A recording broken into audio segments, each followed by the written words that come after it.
welcome in. How are we all doing today? So suddenly the weather has gotten worse, which is great.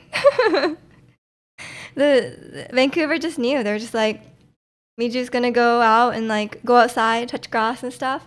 Immediately rains, like forever. And welcome in, Gutham. Hope you're doing well today. Hello, everyone.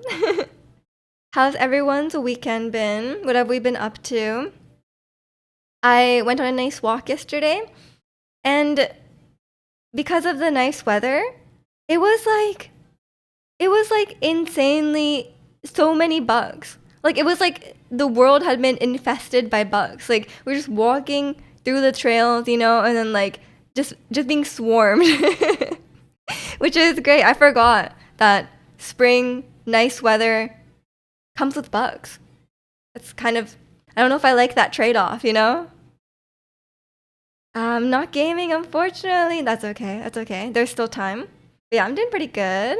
I might do some more gaming today because I had given up on the Genshin Abyss. Because like I was like too annoyed at Chamber 3, I gave up. But then I was watching this video this morning. This person full cleared it with only 1.0 characters. So I was like, okay, well, if that person can do it, I guess I just have a skill issue. And I do have a skill issue. Where Shakti went for a walk, welcome in Ratsi. I usually walk Luca like every week, usually. But yeah, I went on a nice walk. Luca got scared by another dog. There's like this like pack of corgis, like 2 corgis. Or no. Collies. And then he was like walking past them and they like started barking like really aggressively at him and he got scared and he ran into a fence a little bit, but he was fine. But yeah, it's scary for him because he can't see that, like he can smell that there's another dog, but he can't anticipate them like, coming at him. But like, I mean, I feel like other people's dogs should be better behaved. Like they should not be like like coming at us, But and that person was not like keeping their dog, like they had their dogs like blocking the trail. Like I was like, if your dog is like that intense, like maybe you should just like put them on, like move them to the side. Miss Abyss is quite difficult, you agree? Yeah. Yeah, I mean I managed to get chamber 1 and 2, but I was trying for like a while, like embarrassingly long, like hours. And I did chamber 1, chamber 2 separately. And then now I'm on chamber 3. But then now I'm like, if I want to change my team, I have to like redo chamber 1 and 2. And like, it's really slow. Like if you don't have like the right team. So it's like, oh, I don't want to do it. And then I got also stuck on Imaginarium.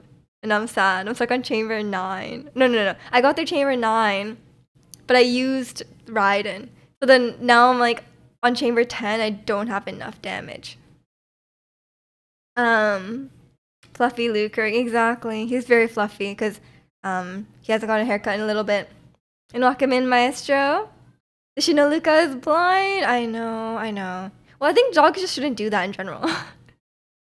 And welcome in, Freaky. English only in chat, please. Imaginarium is difficult too, and I was doing it drunk last night. That probably makes it harder, yeah. I was doing it completely sober and I was struggling, so I had to retried it because I realized like, yeah, I was like coming at it the wrong way. But then I used up all my rewinds, so I don't know what to do. The only team I have left in the last round, it's like the Dorito guy. And he's like, it's like, I only have like Sino, 2 Animo units, and Yao Yao, So I'm like, it's not great. Like I can do the aggravate to like, like make it visible again, but like Sino plus 2 Animo units is like really questionable. Luca is love. Exactly.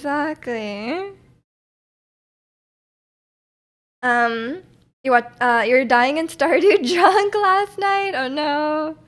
I don't really drink, so I can't say I've ever played a video game drunk. If I were to get drunk, I feel like I would be at like a gathering, not like at home playing games. I've never considered this.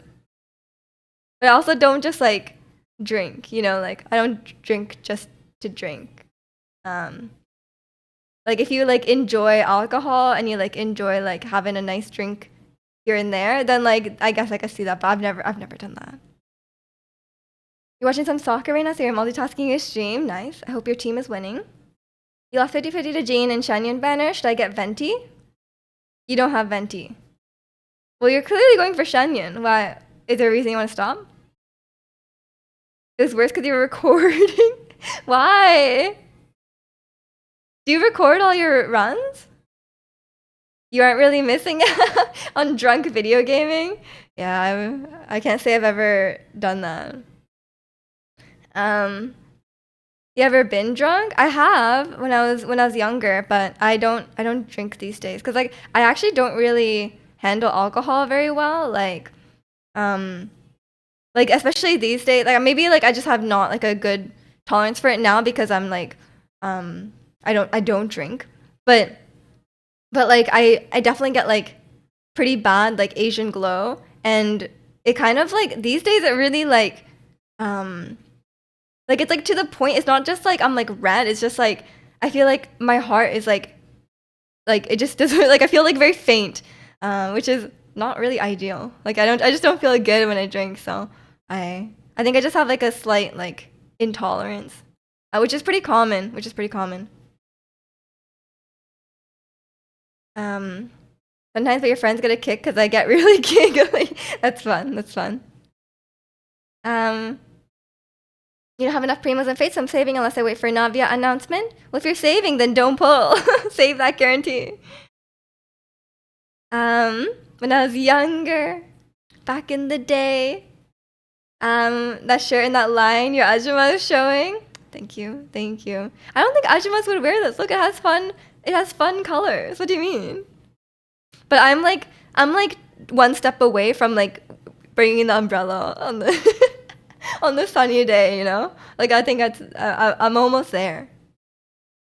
I'm okay. I'm down to be a rich Ajuma.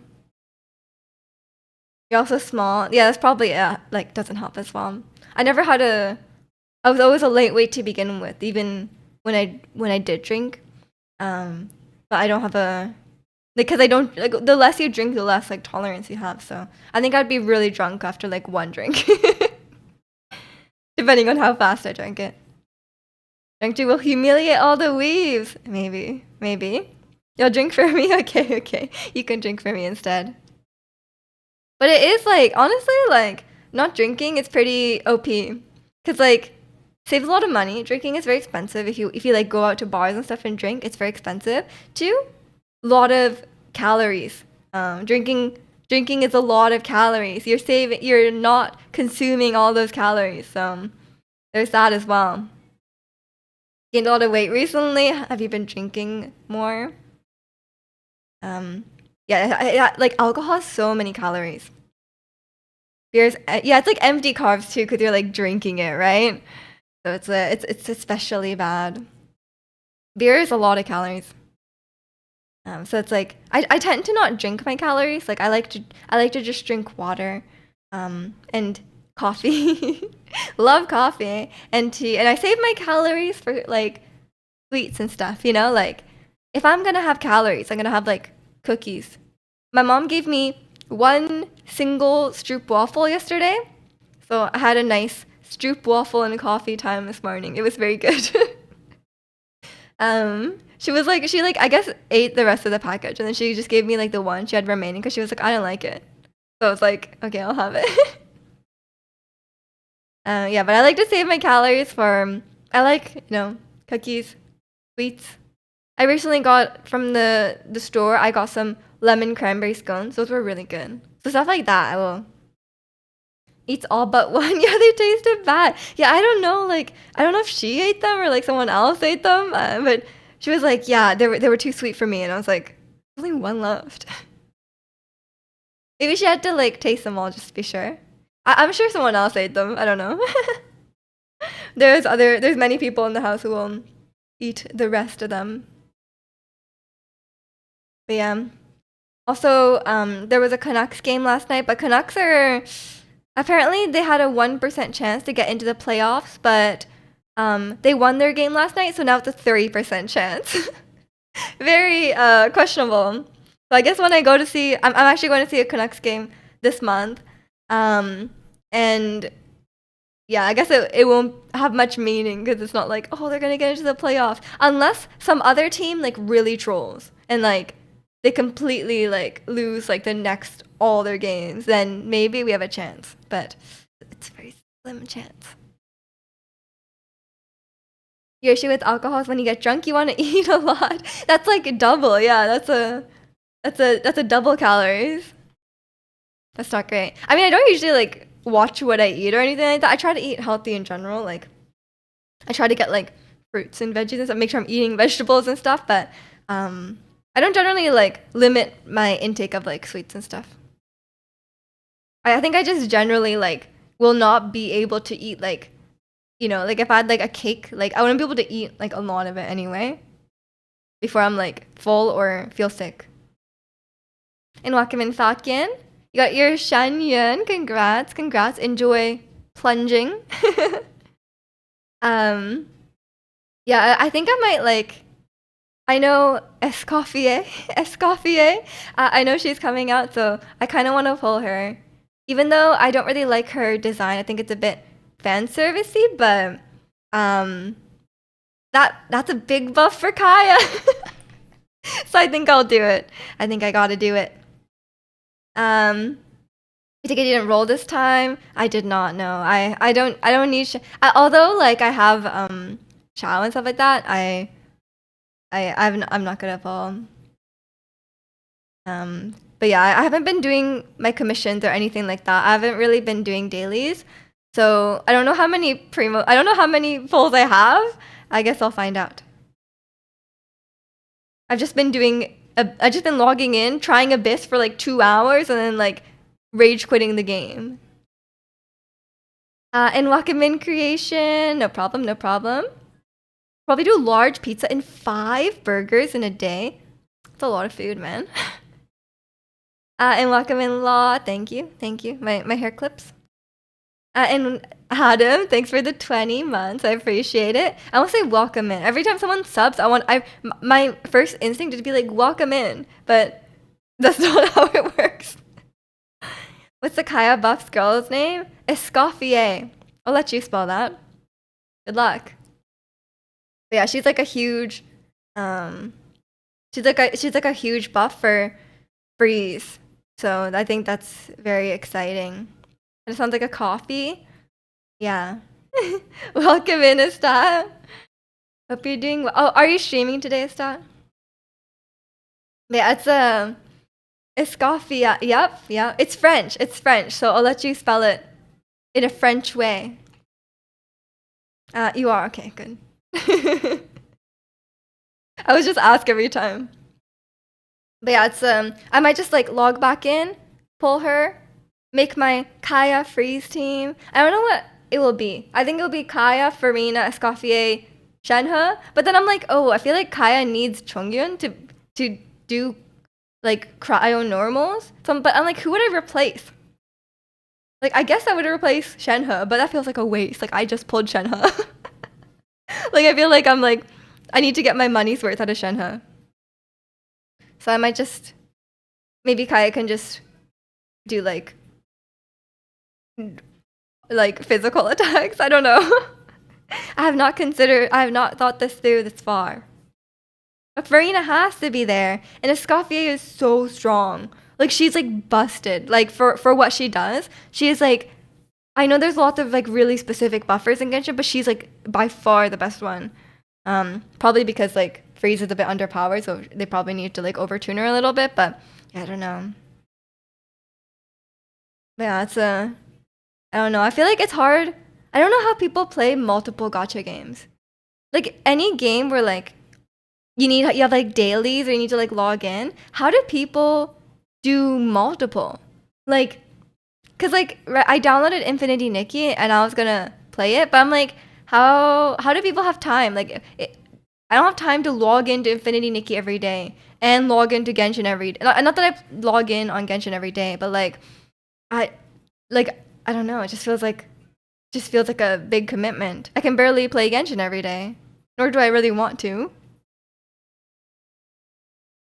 Plus, you hear Miju likes her outfit. Right, right. Just the apron. You handle both Genshin and Fire Emblem Heroes? How do you do it? Do you log into both every single day? This one streamer I watch does Genshin and then Honkai and then like Zenless Zone Zero. There is. I was watching a video about gacha games, and the guy he plays like 8 gacha games, like fully. Like he's like really like he does it. He's like highly invested in all of them. Like it's crazy. He's like really, really strong units in Genshin and Star Rail and Zenless and Wuthering Waves and Honkai Impact and like all of them. I'm like, damn, that's crazy. It's real. It's like almost at that point. It's like impressive. It's like, how do you do that?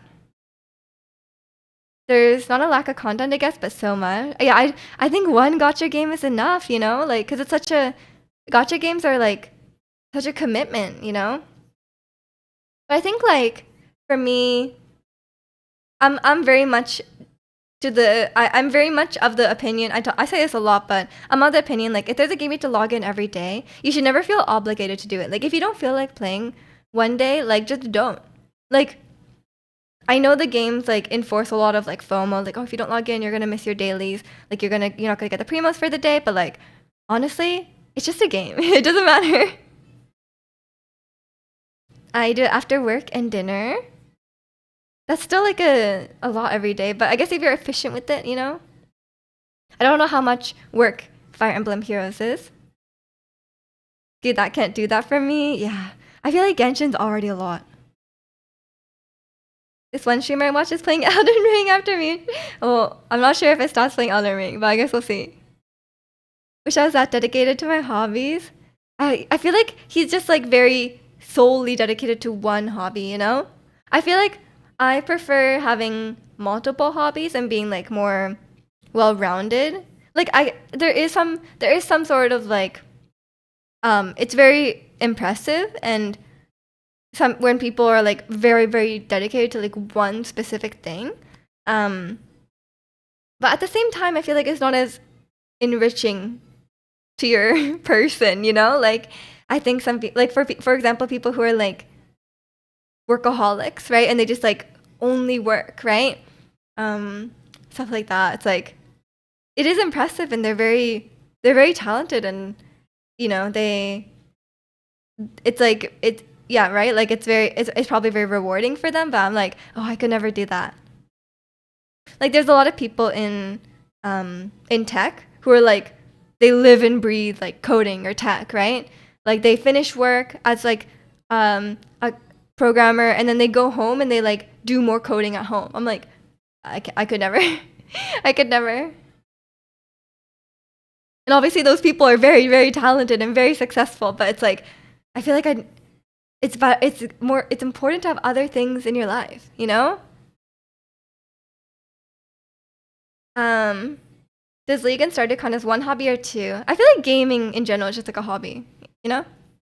I feel like I don't think I would consider like Stardew a specific hobby and like League another specific hobby, you know?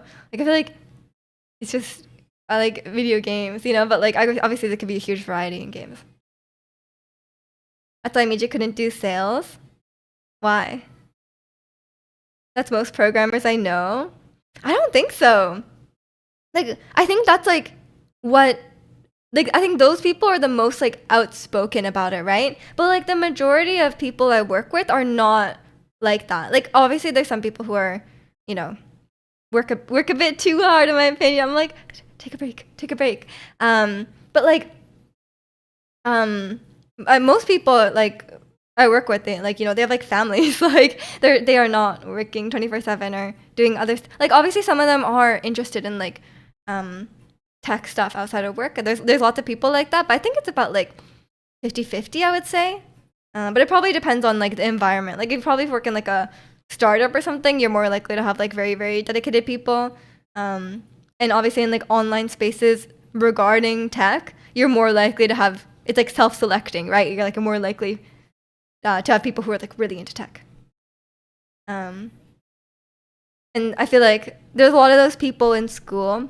I think that's what I've noticed. Like in school, there's a lot of people who are like fully dedicated to this stuff, and obviously a lot of them end up being very successful. But um, I think a lot of times there's more to your career than just coding, right? Like there's a lot of other things required. Mainly, the one thing that's very common is like lack of communication skills. Like if you can code really well, but you're like very hard to communicate with, and you don't like, you know, it's very common. Sales requires a dedication to work. Fair enough. Fair enough. I mean, yeah, I could never do one of those jobs where it's like, you're like stuck at the office for like late into the night, like a like lawyer or something like that, I feel like I could never. And welcome in, Ricky. Hope you're doing well. All your programmer friends are single and have big passion products, but you have a small sample size. Yeah, maybe it's just like, yeah, I don't know. It probably just depends on like the kind of group, right? Because like it probably depends on the type of company or whatever. Because a lot of people end up making friends within school were like not just comp sci majors. Like they were like also in business, or like they came from different backgrounds and stuff like that. That's usually the people I end up making friends with. I guess they maybe tend to be more like extroverted. I don't know.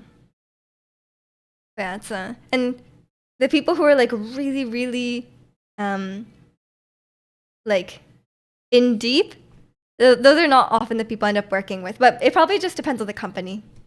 Because I tend to work for like larger companies and not like a tiny startup, because it's a bit unstable.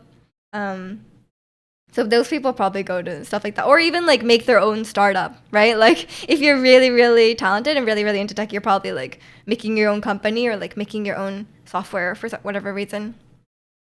But yeah, I'm not about that life too much. I need a stable income, and I don't want the company's success to rest on my shoulders, If you work for a big company, it's very unlikely that you will cause a dip in the stock price, But if the company is like 3 people, it is very likely. I could never. Feel like I could like any job where it's like unstable, like where you like don't know if you're like for example, like streaming, like it would be like you don't know how much money you're gonna make next month, right? Or like everyone could randomly hate you. You could do something, I don't know what, but you could do something, and then everyone hates you, and then you no longer have an income, stuff like that. I think that's too unstable for me as someone who likes budgeting and making sure everything is financially sound. I'm like, oh, that's too scary. How would you budget? How would you budget if your income is flexible? That's crazy. my spreadsheet would be broken. It's I did my taxes recently. I was like helping my mom with their taxes because for some reason Canada, they like changed the way some of the taxes work this year, but then they like did a really horrible job at like firstly like communicating it, and then secondly like communicating it to the companies that make the software that lets you like fill out your taxes online. So then like they have to like interface with each other, like the tax softwares and the government softwares, and like it doesn't work. Like there's a lot of like bugs and stuff, and it's like, and then I was like googling my mom's problem, and they're like, yeah, it's just a bug on the government side, so like just move this number to like this box instead. I was like, oh my god, so annoying. So yeah, they're not that competent, I guess. But that was also my thought. I was like, what would be very stable? Working for the government. But I heard like you need to work for the government for like so many years to like really build up that pension, And I feel like I'm like, oh, then I have to like commit to it early, And I feel like Depends on the government. That's true. It's true. But I'm pretty sure that's how it works here. Because like surely you can't just like work at the company for like or work at the government for like 5 years before you retire and then like get like a full pension, you know? It's probably I don't know. Oh, you mean like stability? It's laying off a lot of people right now. That's true as well. That's a good point. Nothing is ever fully stable. Yeah, it's I'm not planning on leaving my job anyway, so that was just a thought, you know? Especially the last few years has been quite unstable for the tech industry. So the government is at least more stable, but also like, you know, not as lucrative, I guess. So I'll just stay as long as they'll have me, you know? That's I haven't put much thought into it. But then I'm like, imagine like you're the guy working on like the tax software. Like, oh. Is that what I would want? Would I want you around? Yeah, I'm sure I'm fine. I'm a nice person. I'm sure that counts for something, you know? I always feel like too friendly on like my work messages, you know? Like I feel like writing like professional not that I have to do this very often, but like writing like a very professional message is like really annoying for me. I'm like, wow. I need to put like an exclamation point after every line and then like some emojis and stuff like that, you know? Like how do you communicate without emotes? You know? I'm like, is it unprofessional to put the sob emote at the end of a message? Like, oh no, there's a bug in our code, sob, you know? But at this point with like my direct team, it's fine, you know? We just all do that. We all have our favorite emojis. Yeah, bugs, ham scared. I don't think we have ham scared. Maybe I need to. I noticed that like there is like Pepe emotes available, but I'm like, I've never used it on my work chat because no one else does. I'm like, I won't expose myself as like a Twitch degenerate, you know? I have not. I feel like that's like exposing my cover, you know? Like no one knows I stream. I don't like share this information at work, you know? I feel like that would expose me, you know? If I bring up the Twitch lingo. So I won't do that. Yeah, it's some people are just like very like the way some people like message like especially like sometimes like older people, it can be like really like harsh, you know? Is it just me or your stream reset? I don't think it's me. Could be.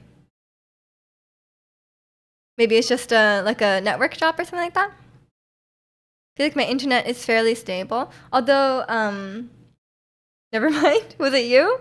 Did you press refresh? But yeah, I'm pretty. I think I just kept my like.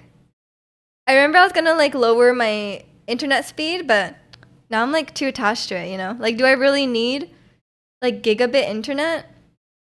No. But is it really nice to download every Steam game in like 10 minutes? Yes. And walk 'em in, Shin. Name 3 B2B songs. I can't say I know any. I've definitely listened to them before, like quite recently, but I don't know their songs off the top of my head. I'm not too familiar. You should play Repo. What's Repo? I have actually like a lot of games on my. I need to finish Baldur's Gate, first of all, and I want to play. I want to play Split Fiction. That's on my list, and Inzoi. I'm a fraud. I never said I was a B2B fan, but I think they're good. I think they're good. You can only fit a few games on my Steam Deck, so gigabit internet has been nice. Oh, because you can like stream it directly. That's good as well. The main reason I was using gigabit internet was like the wireless connection for my VR, but I don't play VR that much. What's Reaper? You really becoming an Ajuma? It's over. I always was, Angel. I was always out of the loop.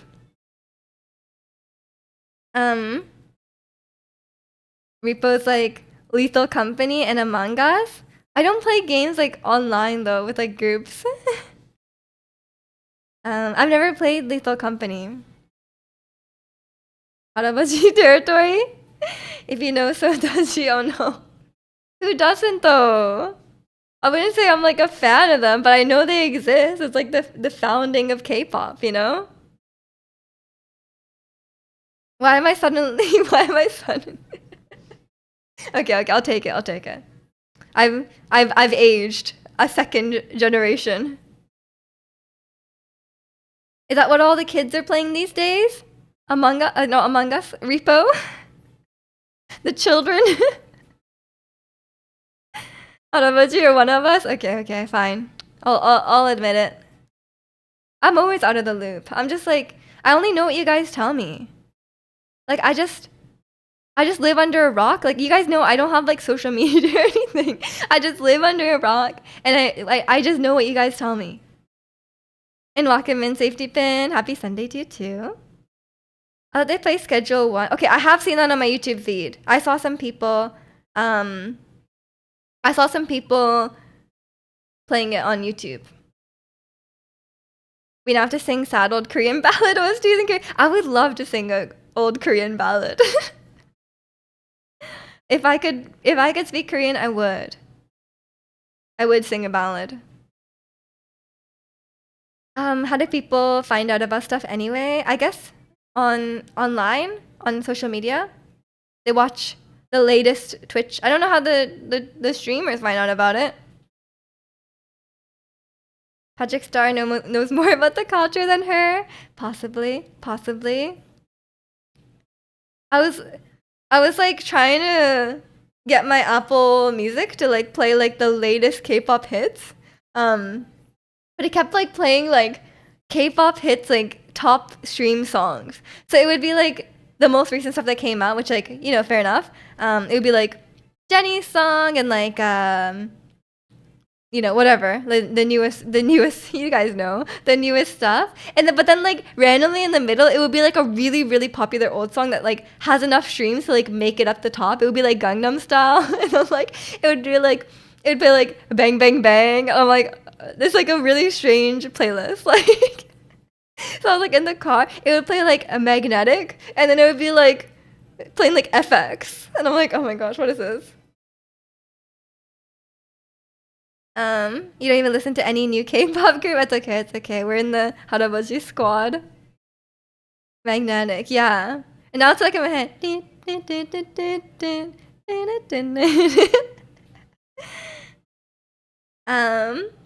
And welcome in liking. You're quite pleased I'm live? I'm glad. Listening to New Jeans and then all of a sudden Bang Bang Bang. I was like, it kind of goes hard though. Like, I actually did love dancing to Bang Bang Bang on Just Dance. You know? The Bang Bang Bang. It was great. Would you learn an illit dance? I only have seen Magnetic and it's very cutesy. I don't know if I can pull off the extremely cutesy dances. Like, I'm like, oh, I feel like I'm too old now and I feel like I can't do it, you know? You listen to Woo Won-jae and Lim Chang-jung? Actually don't know them, sorry. You have a friend that used to be your schedule in school? Oh, because I never knew when the exams were. To this day, I have no idea how I missed almost all the announcements. Ricky, you gotta keep up with your exams. You have to know when they are. Well, I'm glad that friend helped you out. I do like a nice ballad though. I am actually a big fan of ballads. But I don't actually know, like, I'm not that familiar with them, you know? But yeah, it's I do like old Japanese songs as well. Like when I'm in Japan, we will listen, like in the car, I'll be with like my aunt and uncle and like my mom, and we'll listen to songs from like the 90s, like 80s to 90s, like the popular songs at the time, and they're really, really good. So I know a lot of those, and it's very nostalgic for them, and because they don't know like a lot of the recent stuff, so like for them it's like the 90s music, that's like peak, you know. My mom was still in Japan at the time as well, so they all know these songs. You watch SMTM songs sometimes, and Lee Youngju is pretty good. Nice, nice. Yeah, I like the ballad singers because they have good vocals. I like, you guys know, I like good vocals. Get another platform and they put talking to them behind a paywall, like a sub only chat. He sang "Missing You" by B2B in karaoke so much. I feel like you're in school again. Oh, I need to go to karaoke.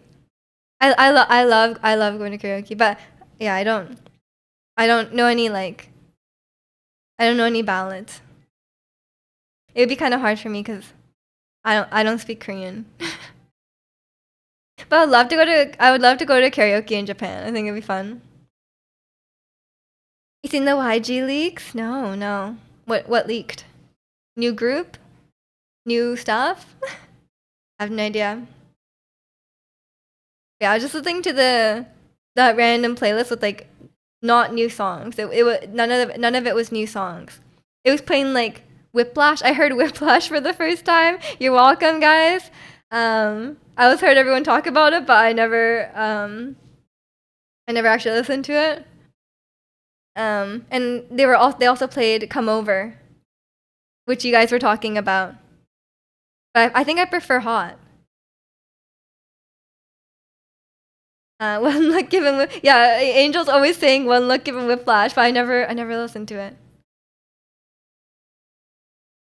You can never do karaoke. I mean, that's fine. That's fine. Not everyone is comfortable singing in front of people, but the Asian style karaoke is a lot better because you got like a private room and like it's just like you and like whoever you're with, right? Like you could just be by yourself, like, or you could go with friends or whatever.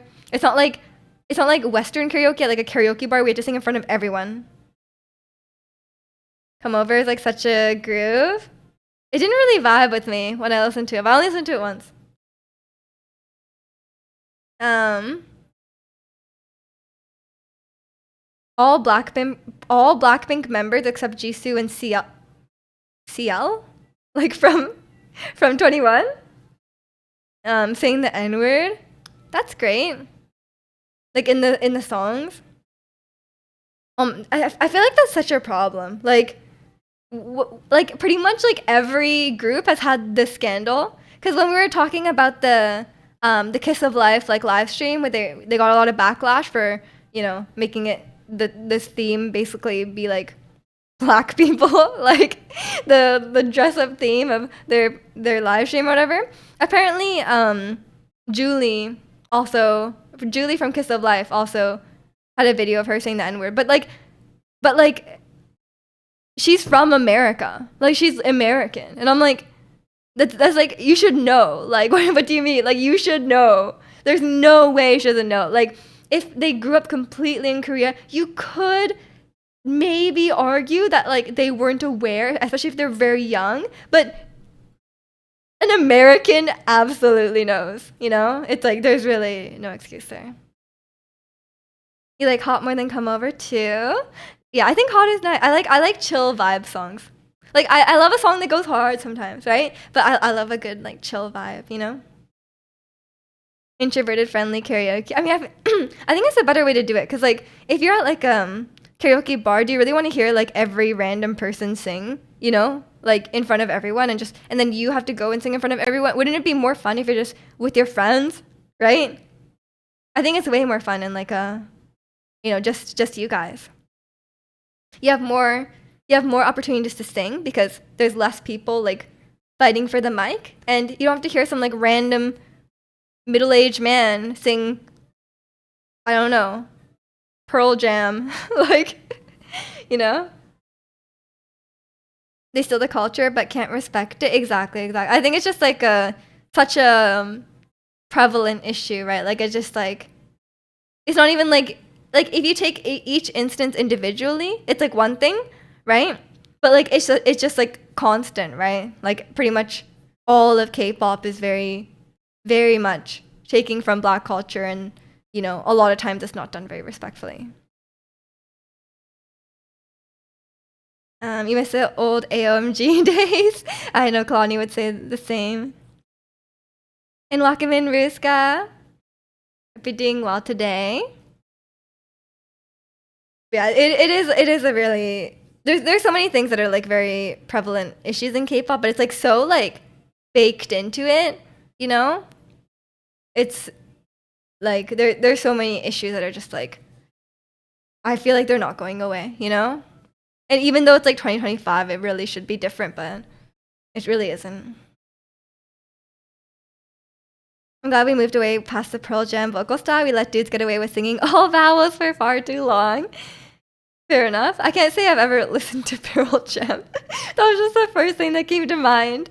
So I don't know. I don't really know what you mean, but there's a bit in Family Guy where all the Seattle grunge bands like Pearl Jam sang with every word singing every word ending. Yeah, I don't get this reference. I'm sorry. Can't say I've ever seen Family Guy either. I'm very out of the loop on these things as well. That's why I say I just live under a rock, because like I don't know like young people things, but I also don't know old people things. So like I'm just like I know nothing. I just know what I like, and I don't really pay attention to other things, I can't say I don't listen to a lot of classic rock or anything. I do like Bruce Springsteen. I think he's fun. But other than that, do I know any older music like that? Not really. I have no idea. But yeah, it's yeah, I can't say I listen to a lot of like I feel like I was never exposed to old white guy music. You know what I mean? I had no one in my life that was like old white guy music. The boss himself. Okay. And welcome in, puppy. We just either too young or too old, born in the wrong century. Apparently. That's why I say I just like, it's not that I'm like too old or too young to know something. It's just like, I just don't pay attention to other stuff, Like, I like my music and I'll listen to my music, If it's like Broadway, I know about Broadway. Or if it's like, K-pop. I listen to the K-pop I like. There's a lot of other groups out there. Don't really know what's going on. Stuff like that.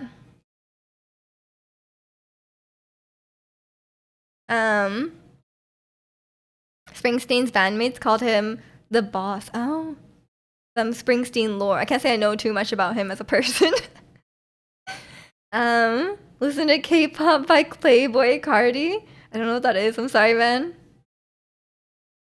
Ignorance is a privilege when managed correctly. Honestly, sometimes it's very nice. There's a lot of like random, especially in K-pop. There's so many like dramas and scandals. It's like, can we really be bothered about that? Like, no. And if you go like old enough on music, all the artists are like really questionable, Like if you go back to like the 50s, 60s, like the artists are really questionable. Like in their personal lives, And welcome in, Pancake. Hope you're doing well. Is a rage rap artist. K-pop's a song, and his name is he's a song called K-pop. I see. Never meet your heroes. Yeah, never learn too much about them and how they were dating like 14-year-old girls. Like don't learn about that.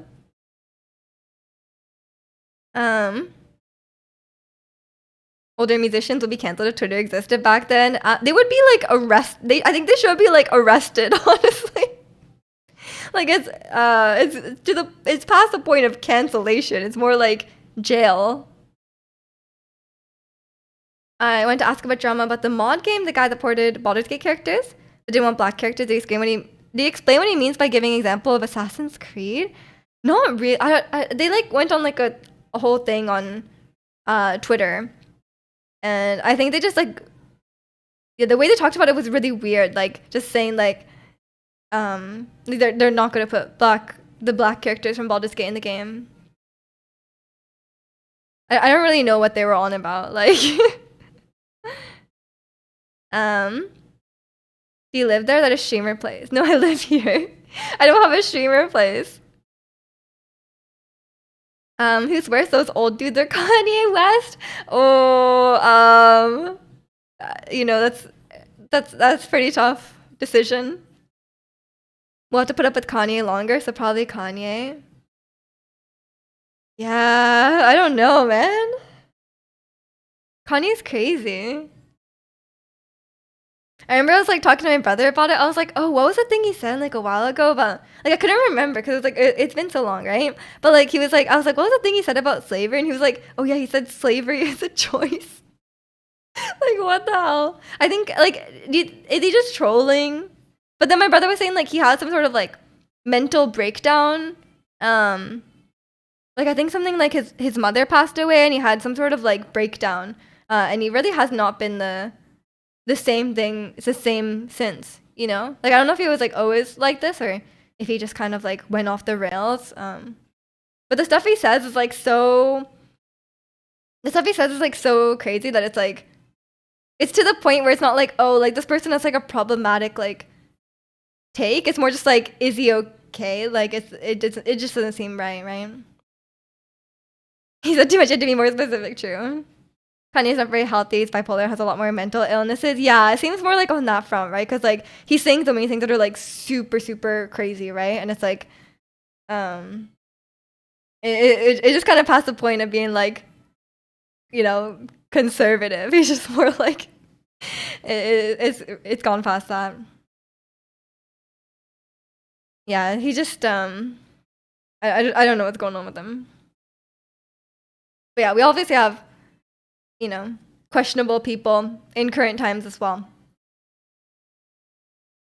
Chip's latest album cover preview. Do I want to?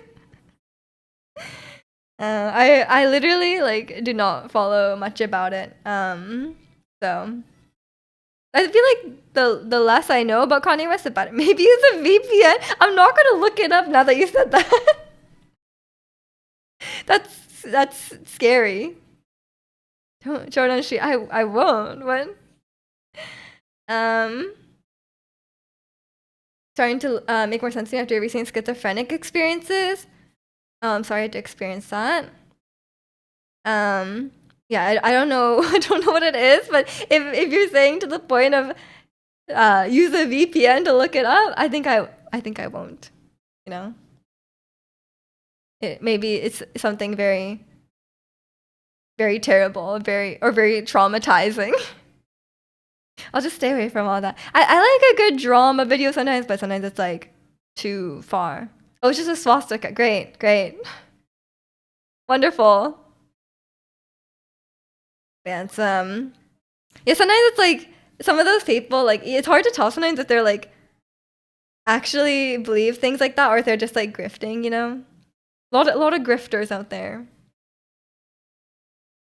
But I try not to follow that kind of stuff. If I watch too many like commentary videos and stuff like if it's like commentary about like something very silly, like you know, like I like Pinely. He does like random drama stuff, but it's like really like inconsequential drama. So I think that's kind of fun. Lots of what?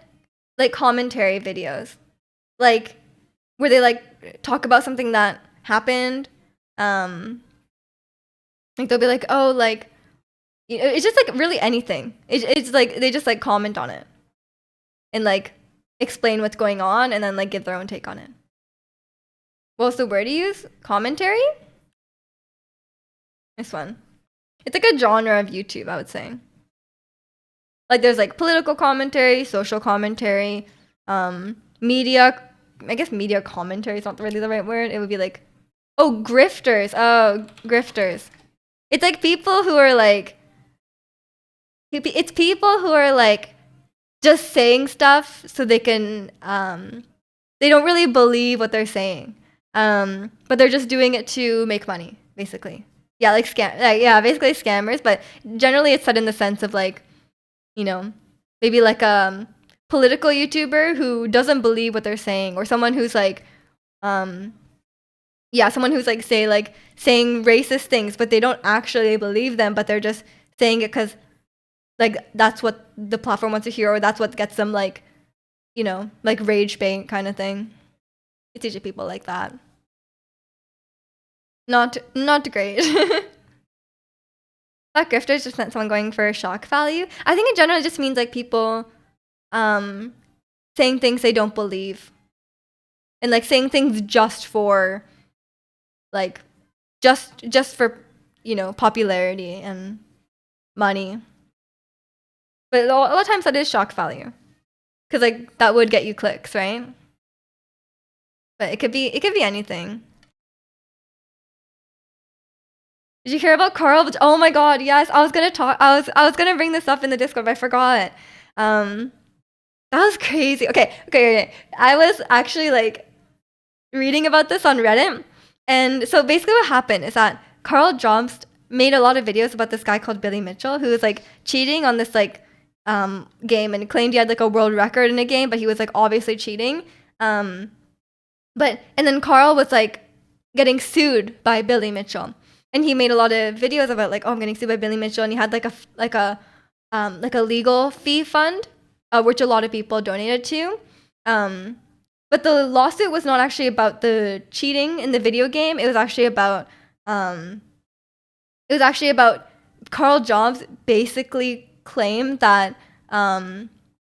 he basically, in one of his videos, he pretty much said Billy Mitchell was the cause of this other YouTuber taking their own life, which is obviously not a great thing to say, and you should not. It's obviously a much more serious claim than the cheating, but he wasn't very clear, and he wasn't very clear that that's what the lawsuit was about.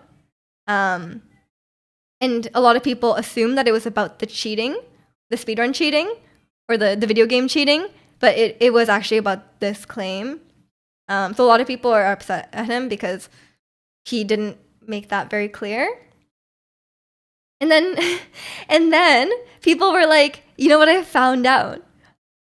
As recent as like a couple years ago, Carl Jobs was making pickup artist videos on YouTube. And everyone was like, yeah, he's not a good guy because have you seen this pickup artist video? And he's like legitimately, he's like, hey, welcome to pickupgirls.com or whatever. And he's like making these pickup artist videos where he just like goes up to women and like he's like, oh yeah, this is how you approach women. And everyone's like, what is this video? So I did not know this about Carl Jobs. That puts him in a very different light. I clicked on the videos and it was so cringe. It was so cringe. I cannot deal with like pickup artist stuff. It's always so cringe. Yeah, but you can kind of imagine how the videos went. He goes up to a bunch of girls and he goes, hey guys. And he goes, hey guys, just wanted to say you are incredibly adorable. And then he leaves. He says, have a nice day. And then he leaves. It's so embarrassing. Like he's not doing anything like really bad in the videos, but like pickup artistry is inherently quite cringe and usually quite like objectifying to women, where it's like, just like treating them as like numbers or whatever. But he doesn't seem to be like doing that, at least. Like he seems to be kind of respectful to the women, but it's still really cringe. But like just being in the pickup artist space is already kind of a red flag. Billy Mitchell's your grandpa's name? Oh no, it's definitely not your grandpa. He's not he's not that old. It's a weird story when I think about being my grandpa involved. Your grandpa's suing Carl Jobs. Unfortunate. Insanity. What a riz. Exactly. It is yeah, this kind of drama always brings up interesting things about, the YouTuber that we didn't necessarily know about. But yeah, it's I don't really know how I feel about the whole scandal, but I do agree that like Carl Jobst's videos recently are quite like they're quite like um I don't know. They're quite like sensationalist, and it's like if you were getting sued by Billy Mitchell about this claim about this, about this claim about this man like taking his own life, like why would you continue making videos about the trial and stuff like that? That was also part of like the judge's like ruling, right? He was like, clearly he doesn't feel remorse for what he did if he continues like milking it for content and for money, and right. So it's like that's kind of another thing. It's kind of he made so many videos about it, right? One time he walked down a street asking out nearly every young woman when I was in your 20s, got rejected by all of them. Yeah, I don't think like cold approaching women is like the way to go. I think most women are just like, they don't want to like, they're not going to say yes to a random stranger asking them out. Usually those pickup artist videos, they ask a ton of people, and like they pick out like the few that works, or it's like completely like they're like actors a lot of times. I also read he made a racist joke about his kid with his Asian wife. Ugh, that's so gross. Um, yeah, that's I don't know like what the joke was or what it is, but I'd be curious to see that as well.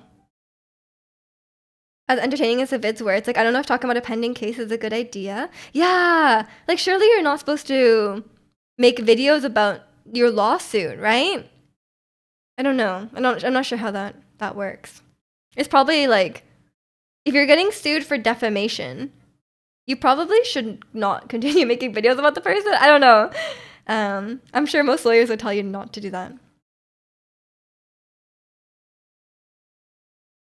But yeah, it's very very interesting. I do like a good speedrun cheater video, to be honest. And he did do pretty good work on the, there was like that charity scam that the completionist was running, and they did do good research on like uncovering that and stuff like that. But even I was watching Mudahar's video, who worked on that with him. And Mudahar was saying like, oh, Carl's video compared to his video was like the words he used was like really like dramatic, sensationalist, maybe a bit exaggerated, like it was like he was not very careful with his language. And he probably should have like a lawyer on hand to review his videos to make sure none of it is like libelous, right?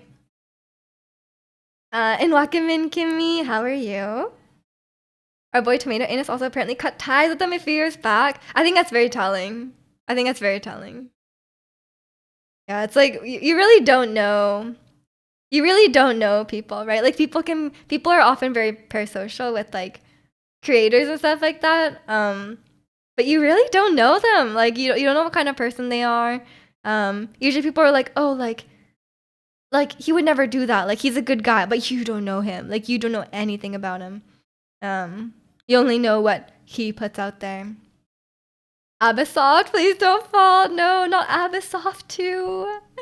It's exactly Abysoft and also I mean Tomato Anus. Tomato Anus is like my favorite. Like how if he cut ties with Carl Jobst, maybe that means it's good for you. Can only hope. I would say like most people are good people, but yeah, it's especially like online. The people who go out of their way to become famous, are maybe can be self-selecting. Some people can be, not good people. Teach its own. His videos are good. Sadly, he has some weird stuff around. Exactly. It's like it's hard to draw the line, right? Like, especially with like a lot of times separate art from the artist. Is valid, but with YouTube it's like different because like you're watching for like their personality, like if he was like a film creator, like maybe it would be different, but I don't know, with YouTube it's different. But I'll see. He hasn't posted his like response yet, so I'm curious about that. I wouldn't say it's like, I mean, okay, depending on what the racist joke was, that's a bit that's I kind of draw the line there, especially being Asian myself, it's a bit. You're doing good, Kimmy. I'm glad. Um, as much as you can as a viewer. Yeah, exactly, exactly. And Wakaman Berry, how am I doing today? I'm doing pretty good. How about you? Yeah, the little stuffed animal. I'm getting so many comments about. I think it's like when I was cleaning, I accidentally turned Gudetama, so he's like facing directly at the camera now. So like I've gotten so many comments on it. I think I think he changed positions recently. So I mopped my floors recently. But yeah, it's now he's staring directly into our souls, which is great. I'm gonna popularize Gudetama again. He's been falling down in the rankings. Gudetama is not as popular as it used to be, but I'm gonna bring it back off. I'm gonna bow down to him. I'll actually donate if you do. He'll bow to us. My dad just dropped off 100 pounds of soil off your apartment for one plant. I mean, you'll never run out. That seems like a dad thing to do. The urge to make your good time joke. You can do it, Angel. I mean, a lot of people here haven't heard it. They might like it. And welcome in Donut, unknown, real or that's real. That's real. That's the black eye with the squigglies. Unless you're spelling it wrong to trick me. That's possible. Good time. Phew, you've done it. You know, you got it out, you know? You like donuts? I like donuts too. But do you like notorious donuts? What are they notorious for, you know? Like, could be a bad reason. Notorious isn't always positive. But it's always sad when like you really like a YouTuber and then you find out they're like racist or something, you know? You're like, oh man, I love this person's videos. And then they like do something really horrible and you're like, thanks for ruining it for me, man. You could have just not been racist. Like, it's not that hard. But yeah. Can't remember like what. Have I had any YouTubers I watched recently that were like canceled? I don't know.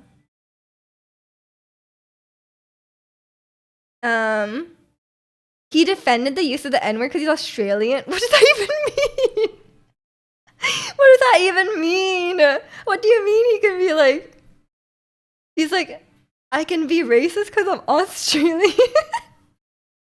Did he actually? Angel, we're learning too much about Carl Jobs now. I need to unsubscribe. Reddit can dig up almost anything. I mean, honestly, am I surprised after learning he was very publicly a pickup artist? That's a huge red flag. And welcome in, Sergio. Hope you're doing well. Unless it's refers to Notorious B.I.G. Sounds like a boomer reference. That's crazy. You apparently scrubbed most of that pickup stuff, but I saw it. Hey guys! It is a reference! Oh, no way. Yeah, it's, okay, Carl Jobs. Carl Jobs is done. I don't think there's coming back from that. Although PewDiePie did come back from saying the N-word, to be fair. Some people can come back. But it's nice when the YouTuber you like is very unproblematic, you know?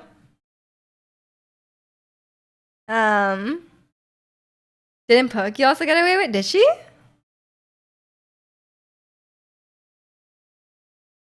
Shame because he made great content. I know. I'm actually gonna stay subscribed to him because I want to see the video. I want to see his response video. I need to watch that first and then I'll unsubscribe. Pokey did too. Everyone's out here saying that, man. Is it really that hard not to say it? Like, I feel like I've never once been like, oh, this is like a time to say the N. Like, why? It's pretty easy to avoid. It's not like a common word, you know? Like, it's not like it means something that you would have to say. Maybe I can understand if it's like in a song and then you accidentally sing it along, you know? Like if it's like there's a lot of N-words. If you're like trying to rap a song or something, and there's like a lot of them, and you slip up and you accidentally say one, maybe, but like in conversation, why? Like, in what sense would you be like, yes, I'm gonna say this, you know? So weird. I'm welcome in, Jester. Everything well? Yeah, yeah. That's also like a thing in like K-pop as well, right? Like we talk about, like there's a lot of scandals like that, and usually it's like they're just singing along to a song, and they also sing the N word, um, which is like, yeah, it's like it's in a song. Maybe they didn't know that it was like I don't know. Like I feel like it's 2025. You should know, um, but like someone like I was watching I was watching a video of like K-pop artists saying it, and G Dragon literally just says it in like like he just says it in conversation, like not even in a song. He just says it to people. He's like calling people that, like not black people, but like just anyone. And I'm like, bro, some people's kids. I know who raised them. That time Giselle mouthed it with her whole chest. For real, for real. I feel like K-pop is so notorious for that, you know? Like it's just like it's like 30% of them at least, you know? It's quite often. I feel like it's not that yeah, it's like I feel like there's no excuse for it in this day and age, you know? Like it's like maybe like 20 years ago you didn't know or whatever. Like or it wasn't as like, you know, it wasn't as well documented. I don't know. I don't know if that's the right word, but like especially now it's like, is there really any excuse? Like you know what happens. Like even if you have no moral, like even if you're like literally like don't care, you don't have any moral like reason to not say it. Like you just I don't know, you know? But like surely even in that situation, you know that you're a public figure. People are gonna be mad when you say it. Like even that much doesn't stop them. Like it's so weird. Um if Eminem can do it, why can't y'all? Yeah, yeah. It's crazy. Slurs in any language just have no business still being around. I know. It's crazy that like it won't go away, but I guess there will always be racist people. Like there's in any in any sort of thing, it's just like yeah. To be fair, Eminem actually did. He said it or he didn't say it. I don't know my Eminem lore. It's hello, I'll just say it out of context for sure. I know.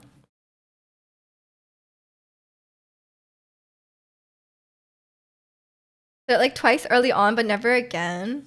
I mean, that's fair enough. I think like, look, if you say it by accident somehow, at least apologize. You know, apologize wholeheartedly, sincerely. Um, you know, but it's sometimes people really suck at apologies as well, you know? Who knows? But I don't know about Carl Jobs, you know, like doubling down, saying like it's okay because I'm Australian. What a defense! It's okay because I'm Australian. It's like what is that? What does that even mean? So weird. Yeah, I feel like I'm also like extra sensitive to like people like I'm very sensitive to like white guys being weird about like Asian women, you know? Like there's that like subset of guys who are like very, very questionable, very creepy, racist about it. So anytime someone like gives that like impression, I'm just like immediately just like run away. Like I'm running away so far. Like to the other side of the country. um but yeah, it's I'm always like extra attuned to this, you know? But yeah, it's what a fun time. what have you guys been watching on YouTube recently that's not this? Like I said, I was watching a lot of I was watching Hitman videos. Very unproblematic. Some Hitman videos, of course. I was watching some Genshin stuff. You know, I watch a lot of Wolfie as well.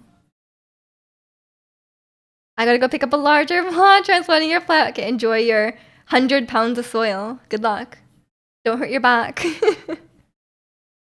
Yeah, I watch a lot of Wolfie, and for some reason, I was like, on Wolfie's videos, I get the same ad over and over. Like, it will be like an ad break, and there's 2 ads in one ad break, right? It will play the same ad back to back.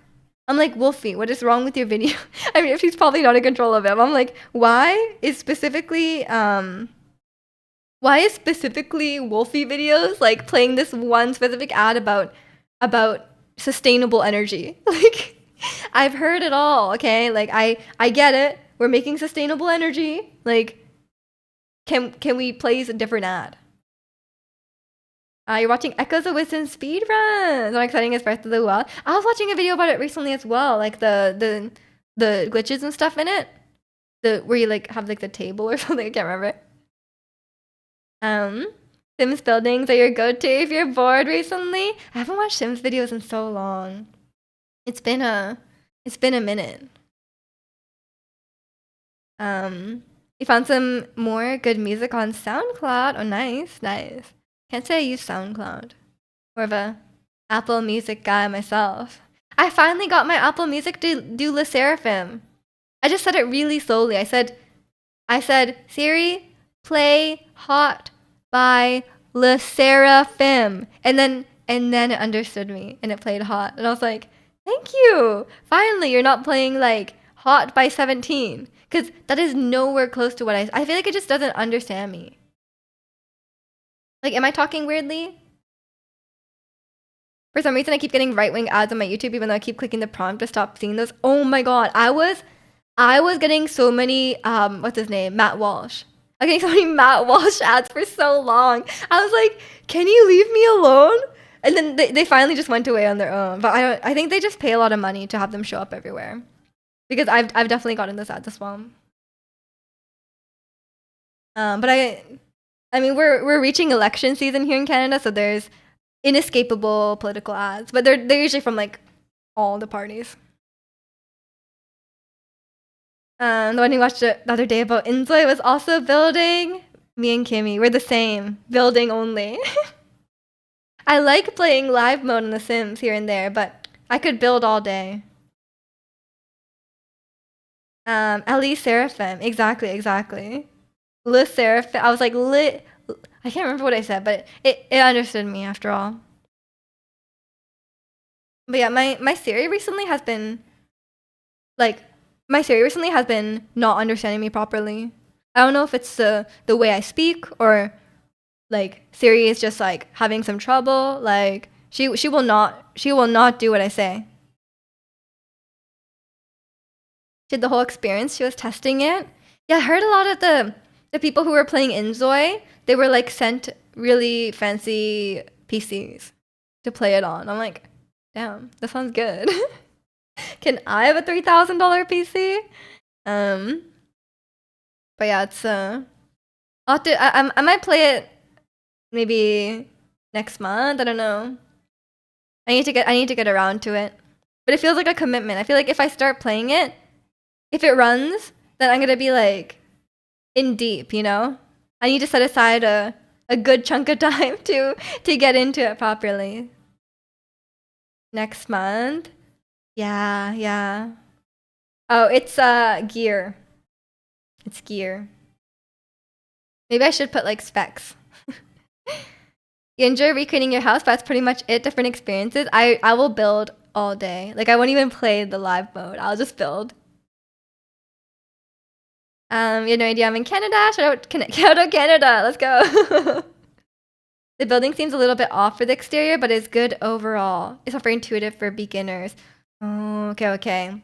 I guess I'll see how it goes. But like on Inzoy, The characters look really, really cute. I feel like I've never enjoyed Create a Sim on The Sims because I don't really like how The Sims look that much. Like, I don't think they're that cute looking, but on Inzoi, they look really, really good. So, um, maybe I'll be more open to character creation and stuff like that. And especially it's a new game, of course I'll play live mode. Like the first time I played The Sims, I played live mode. And I like did like a whole playthrough, you know? But in the end I was just building. And I would buy packs only for the build items. Like I literally only bought the build items pack that I wanted.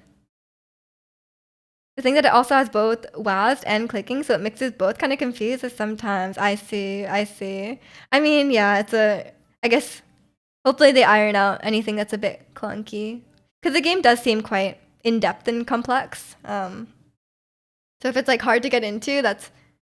Because like The Sims, in my opinion, is very, very easy to pick up and play, you know? Like even if you aren't that... if you're not that like into games and like play that many, it's still very easy to control. The creation, the IA or AI, it's insane. It was, but to move the camera, in this case it moves the character. Okay, interesting. I guess I will see. Maybe I'll test it out. Maybe I'll test it out like this month, and then I could stream it when I come back on the 30th. If it runs. I'm very skeptical if I will be able to run the game and stream at the same time. You can add everything you want. It's crazy how far it goes. Yeah, that makes more sense. I guess I'll look forward to that. And if it doesn't run, then maybe I'm building a new PC this summer. It's either like this summer or maybe this winter, but who knows? Just whenever my brother has time. But yeah, that's currently at the top of my list to stream on Wednesdays, because like I don't have a Wednesday game anymore. Inzoi could be fun because we have played The Sims before, and playing The Sims on stream was actually very fun. It was a very silly experience because a lot of stuff went wrong. A very Easter spring sunshine vibe. We are approaching Easter. I feel like this is very Easter, you know, all the different colors and the pastel colors. But it's not sunshine, unfortunately. It was very nice. It was a very nice day yesterday, but today it's very, very rainy. But hopefully, as we get closer to Easter, it will be nice spring weather.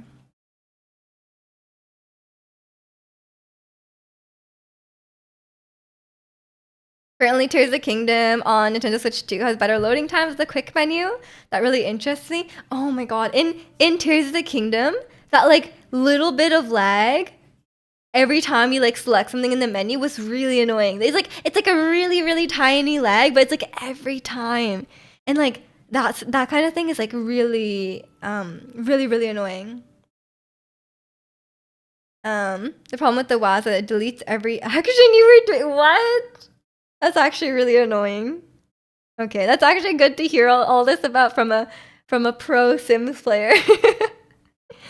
Because I feel like that's what a lot of the people playing Inzoi, like a lot of people playing Inzoi are probably Sims players, and those little things you will notice. Speedrunner vibes. Don't tell me you didn't feel it too, Angel.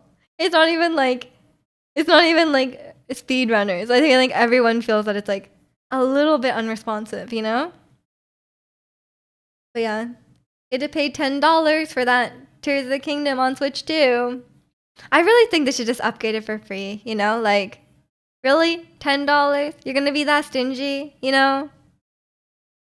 I know some companies do charge for the extra $10. I know the Last of Us 2 upgrade is $10. I guess that game is a remake. I don't know if it's a remaster or remake. But yeah, it's like, I feel like you could just, like a lot of games, if you put it in the newer console, it will upscale it. It's like, I feel like it should just do that. Like, is there really a need? I already paid $100 for Tears of the Kingdom. Do I really need to pay $10 extra to have it run well on my Switch 2? Like, that's a bit silly. Can you imagine though? Like, a solid 30 frames on Korok Forest. Will it happen? Yes or no? I remember I was playing on Lurelin Village in Tears of the Kingdom. It was so laggy on Lurelin Village. The game runs pretty smoothly in general, especially Breath of the Wild. But like, yeah, obviously there's a couple areas where it's like a little bit laggy. I'm sure that will be a lot smoother on Switch too.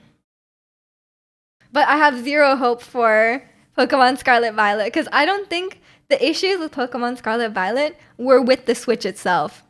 I really don't think so. Like, if Breath of the Wild runs that smoothly and Breath of the Wild is just as big, if not bigger, I think it's an issue on Game Freak's part about optimizing their game and not because the game was just too big for the console. Like, I don't really believe. I'm sure like better hardware will help in the sense, but will it fix the game? I don't think so. Imagine, I don't know, charge if they charge $10 for that upgrade, that'd be very, very sad. Yeah. When does Legends ZA come out? I don't know if I'll play it. Definitely Breath of the Wild got favorite child speed treatment with development. I mean, yeah, it's not even like special treatment. It was just like they had more time. And obviously they have very different development teams. Yeah, it's yeah, I don't know. I just like these days I'm so I feel like my Pokemon fan time was like very short. I became a fan in like 2021 and then I played like 2 games after that and then I was like, "Oh, this is not going well, you know?" But yeah, maybe I still like Pokemon a lot, but I don't know. Okay, see you later. Just a weird thing to say, but okay. Um, but yeah, it's I don't know if I'll be playing Legends ZA because first of all, I didn't really enjoy the gameplay of Legends Arceus. I found it too grindy for me. Like I was like, you know, filling out all the research ranks and stuff like that was like really really tedious for me. I know a lot of people are like so happy just like running around catching so many Pokemon and just kind of increase their research rank on their own. But for me, like I do not play like that, so it was very tedious for me to progress the story, and the story was super boring. Let's be real. The Legend Arceus, the story was very, very wordy, and it wasn't in a good way.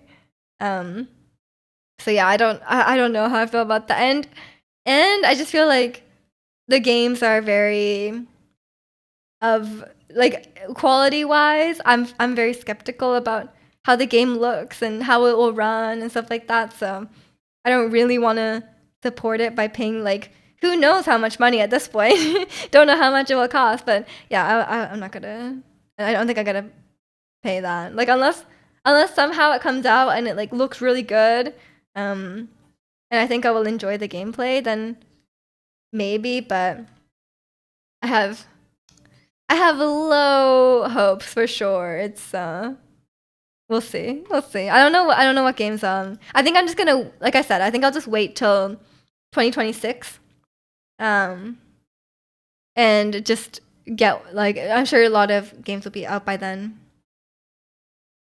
An Echo's reviewer mentioned the Pokemon game being so yappy. Was it really that bad? It was so yappy. Like it was just like the story was so like non-consequential and like simple and you know like which is fine, but it was like simple and they talked a lot, you know. Like if you just have a simple story and there's like not a lot of dialogue, that's totally fine. It's a Pokemon game. I'm not playing for the story, but like it was like they would go it would be like so many like hours of dialogue, but like for what? For nothing. For no payoff, you know. I feel like after Skyward Sword, they're like, we gotta put some real effort in the next one. Is that with the hot take? They half-assed Skyward Sword. I don't know. I've only played the remake, so I don't know what the OG was like. I thought like at least story-wise, it was felt pretty well done, at least compared to Breath of the Wild.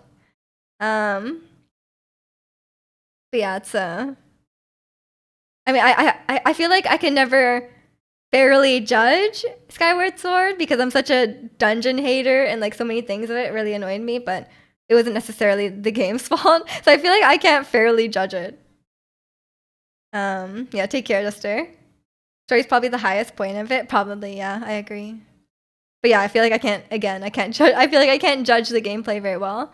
I can judge the motion controls. It's like that's one thing, and I can judge the how many times we fought the imprisoned guy. That was annoying, and then also fighting Demise at the end. I did not understand what I was supposed to do, and I feel like it wasn't clear because I remember very specifically my main gripe at the ending. Also, welcome in gold. It was like, oh, you can't Skyward Strike in this realm. And I was like, oh, my favorite Skyward Strike, I can't do it. And then to win the fight, you had to Skyward Strike. And I was like, bro, I didn't know that it became available to me again, you know? Like, why? Why didn't you tell me this? Skyward Sword bosses were bad. I liked the one that was like the gold, like robot with the arms. I thought that one was kind of fun. But everyone else was like a bit annoying. Because I remember there was like I mean, obviously the in-person, we fought it a lot. But then also the octopus thing, it looked like straight out of Monsters Inc. That one was really annoying. The arms one is pretty good. Yeah, that one was fun. Which means the big guy, Denise? Our guy, Denise? Yeah, I just felt like the instructions were unclear. And like we were all like, what do we do? How do we beat him? And then someone in the chat was like, oh, you have to Skyward Strike. And I was like, that's very unclear. The game specifically told me to not Skyward Strike. And I was such a Skyward Strike enjoyer. I was Skyward Striking every chance I got. And then it was taken away from me and I was upset. Denise, yeah, our guy Denise. We called him that because I'm pretty sure during the fight, Gwen got autocorrected and Demise turned into Denise, and now he's forever Denise in her eyes. Honestly, the true personification of evil, Denise. Good memories though. Good memories from that game. There's a lot of, there's a lot of fun times. I don't think I ever did like the boss rush at the end though. That was like really annoying. But I did make it through. I hated every dungeon except the last one. The last one was actually kind of fun. The one where you have to like move the piece of the dungeon around. That one's actually kind of fun. I could get behind that. But every other dungeon I was like so annoyed. Denise is also funny to me because they have a coffee mug with the name Denise on it and nobody has any idea where it came from. Oh my gosh. It's from Ganondorf. Or sorry, it's probably not Ganondorf, but it's from that guy. He came in. He originated the villain of Legend of Zelda, and then he just left that mug, you know?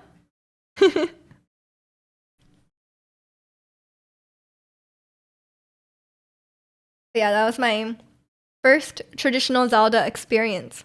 And it was definitely a time. There was too many spiders. My review, too many spiders. What a terrible time, you know? Honestly, that's enough to ruin it for me. I don't think there should be that many spiders in Zelda. Like, what's with the spiders? And they were so large. And you had to, like, poke the belly. And I was like, I don't want to poke the belly. Like, so gross. At least it wasn't a massive spider boss, you know? I guess if you count Calamity Ganon from Breath of the Wild as a spider, then I guess he's kind of a spider, but he's not as gross as a real spider. I just don't like spiders with their weird legs with the weird joints, you know, and the way they like move their legs really fast. Like, don't like that part. But yeah, it's I don't know if we'll ever go back to the older games. The only one I would consider is Twilight Princess, so you can have Mallow Mart. Also, speaking of Mallow Mart, I'm going to the bathroom. Wow, what a good segue. I didn't even intend that. That's crazy. Okay. Enjoy Mallow Mart. I'll be right back.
Okay, I'm back.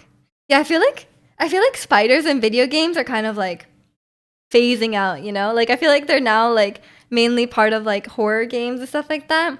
And sometimes games will even have like a arachnophobia. I know the game Grounded where you like play as like a um shrunk person in like a garden and there's like giant spiders and stuff like that. There's like an arachnophobia mode where I think it removes the spiders. Um Stuff like that is quite nice cuz like I'm like, man, I'm just unless I'm playing a horror game, like I'm just enjoying a game. I don't necessarily want to be confronted with spiders, you know? Um I don't like about Baldur's Gate. Sometimes there's spider enemies. I'm like, they're so gross. Like, please just, I just want to play my game and not be confronted with a massive, gross-looking spider. You know, um, like I would rather have like something really gross in the game that's like not a spider. You know, like everything else, I can kind of, but I kind of just like Baldur's Gate has a lot of gross things. I just close my eyes. I'm like, let me know when it's over. The spiders are gone. Um, Walls turn into slimes. Turns spiders into slimes for arachnophobia mode. Yeah, see, it's nice when they include that because like I just like I can handle it, yes, but like, do I want to like see it? Because I just think they're gross. Like, no, I don't want to see it. They don't really bother me in games, but I get it for sure. I feel like I'm getting worse and worse as I get older, which I feel like it should be the opposite. But back when I used to live at home, because I like right now I live in like a high rise, but like back at home we used to get a lot of spiders. So I think I was just more like exposure therapy back then because I had to kill spiders, right? Like in at home. So now I'm just like I'm extra scared. You find you some mod for like Skyrim or something to remove them? I'm sure there's a mod for Baldur's Gate that removes them. I would bet. But I'm already past the spider part, so it's okay. Is there spiders at the end of Baldur's Gate? Is there spiders upcoming? I feel like I've passed the spider part, you know? If I can avoid it, I will. Yeah, like it's just nice to have the setting, you know? Like I would prefer not to have spiders. Like I can get through it. I'm not gonna like cry, but like would I prefer not to see them? Yes. But that's the same with like a lot of like gross looking things, you know? I don't like wasps either, but I feel like I wouldn't mind it in a game unless when you have headphones in and they make that like buzzing sound. I hate that. I hate like when there's like like bug buzzing sounds near your ears. Like I feel like that's gross. I don't really want to be into that. I feel like playing a horror like playing like a spider simulator in VR would be really scary. But everything in VR is just like extra scary, so I don't know about that. Yeah, those it's so annoying. I hate when they include those sounds in games. I feel like I always have to turn them off. Like, yes, it's real. Yes, it's immersive. I get it. I don't want bugs near my ears. Audio engineers are evil for giving WAFs for bees. Spatial audio. I know, I hate it. But yeah, I feel like everything is. I still have not gotten through Half-Life Alyx on VR. Because it's so scary. Like, I know it's not even a horror game. And it's so scary. Because, like, you're, like, going around and you're, like, people are gonna, like, come at you, you know? And it's, like, dark, it's creepy.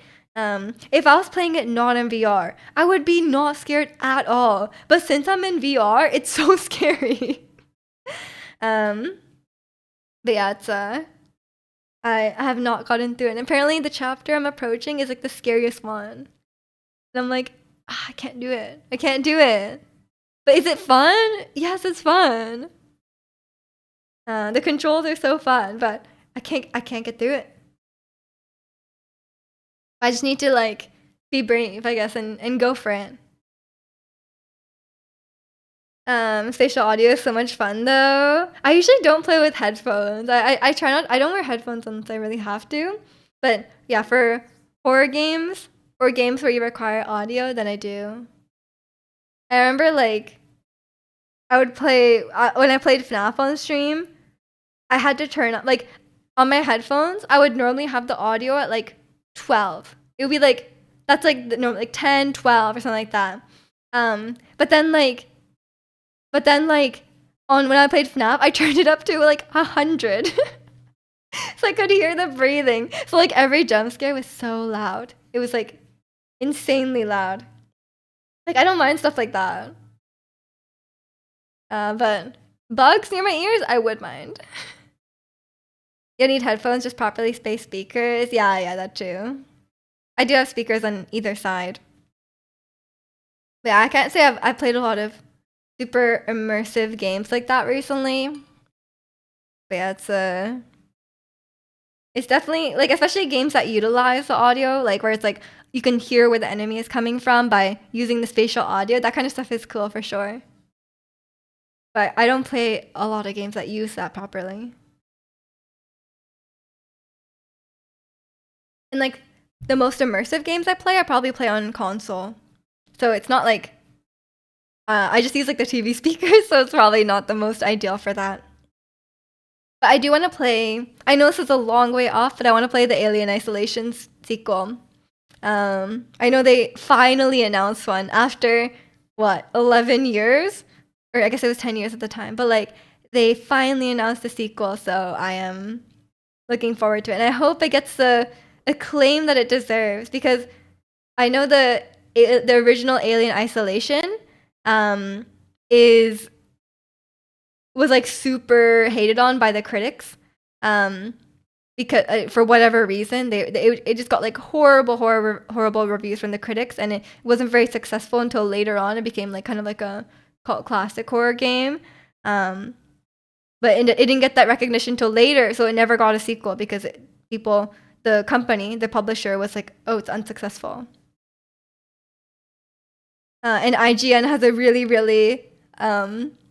infamous review about it, where I'm pretty sure they did not even like finish the game, and they were like, they gave us some review and they were like, oh yeah, I didn't really play it. Like it's like, what, you didn't play it? That's something I really liked about FNAF 4. Alba gets you to pay attention to audio so I can get a better result with the jump scare. Yeah, it's very effective. After playing FNAF for a while, like I was not getting jump scared, right? I would know when the jump scare's coming, and it wouldn't be scary. But if it's that loud, yeah, it's gonna make you jump. Like if it's that loud, and the fact that it makes you really listen hard, so when the jump scare comes, it's very like it definitely makes you jump. You have like an old home theater setup they use for console stuff. It's pretty fun. Oh, that sounds really nice, actually. That'd be really cool. Need to embrace more horror games.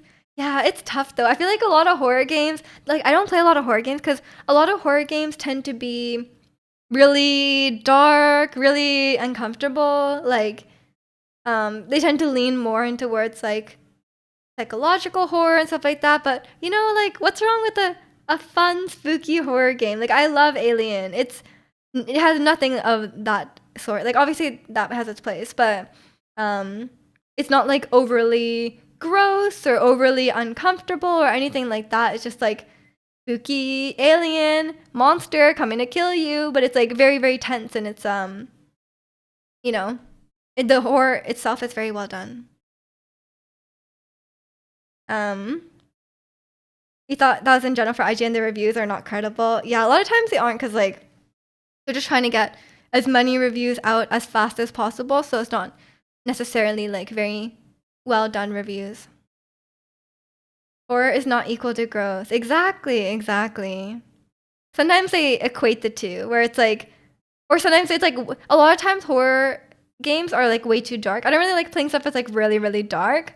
Like for example, like Outlast. Like Outlast 1 is terrifying. Pretty well done. It is pretty gross, but I think it's a very well done horror game. But Outlast 2, it was so dark, and it's like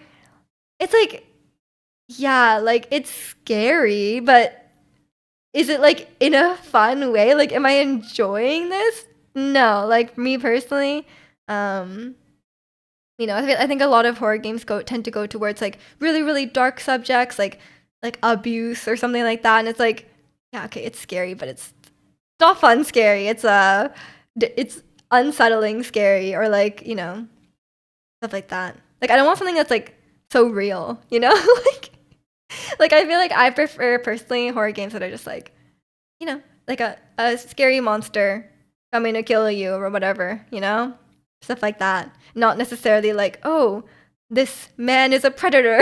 Like, oh great, like that exists IRL. Like I don't want that in my horror game. But obviously there's a market for like more like psychological horror, but it's really not for me. Scariest game you played was Resident Evil 4. Resident Evil 2 you had to return. Angel, it's okay. You're our scaredy cat. But to be fair, I found Minecraft a bit scary. Resident Evil 2, Resident Evil 7. 7 was way scarier. Haven't played Outlast, but I did play Outlast 2 and it was weird. Yeah, Outlast 2 is so weird. I'm like, I'm not a fan of Outlast 2. I think Outlast 1 is quite well done, but Outlast 2 is, I do not like it. And I thought Resident Evil 7, pretty well done, but it is pretty gross, I will admit. Everything is like dirty and gross. Like dirty and like a physical, like the environments are very like covered in like weird gross goo and stuff, You always shy away from horror genres because I'm not interested in jump scares. Or just being scared, but usually I'm convinced to watch one if I have a great time. Yeah. I mean, watching them is easier, like especially if you don't want to be like jump scared. Especially there's always someone in the comments who will put the timestamps of the jump scares, which is very, very nice. These days I don't really get jump scared. Especially watching. I tend not to get jump scared, but yeah, it's I like jump scares, but obviously it depends on the person. But yeah, I tend not to play horror games because they tend to be quite dark. But if it's really well done and like there's a lot of really like artistic horror games and stuff like that, it could be very well done. The environment is awkward. Yeah. There's a special place in heaven for jump scare warning commentators. True. Commenters, you mean? You jump at anything. I did jump recently while watching Wicked. There's like, in the theater. When I watched it at home, I already knew it was coming. But like, there's like actually like a pretty big jump scare in Wicked at the end, and it like I was not expecting a jump scare.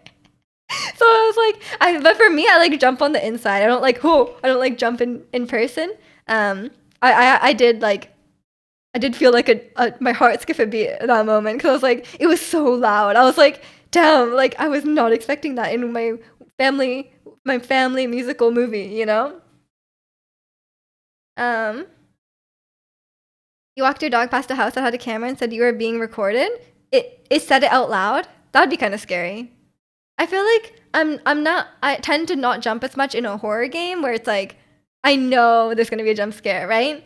But if it like comes out of nowhere, then yeah, it can be it can be surprising. I'm just like walking around and someone goes like, whoa, I'll be like, I do get jump scared in person. Like it depends. I remember I've only been to an escape room one time, and I was there with my friends, and there was like one we like solved some puzzle, and then there was like a loud bang and like a secret passageway opened, and I was like standing right next to it, and then it like opened and it made like a really loud sound, and then I screamed, and then my friend like also screamed, but he was like, yeah, I wasn't even scared at the sound. Like you were just way like I jumped because like you were so loud. I was like, nice.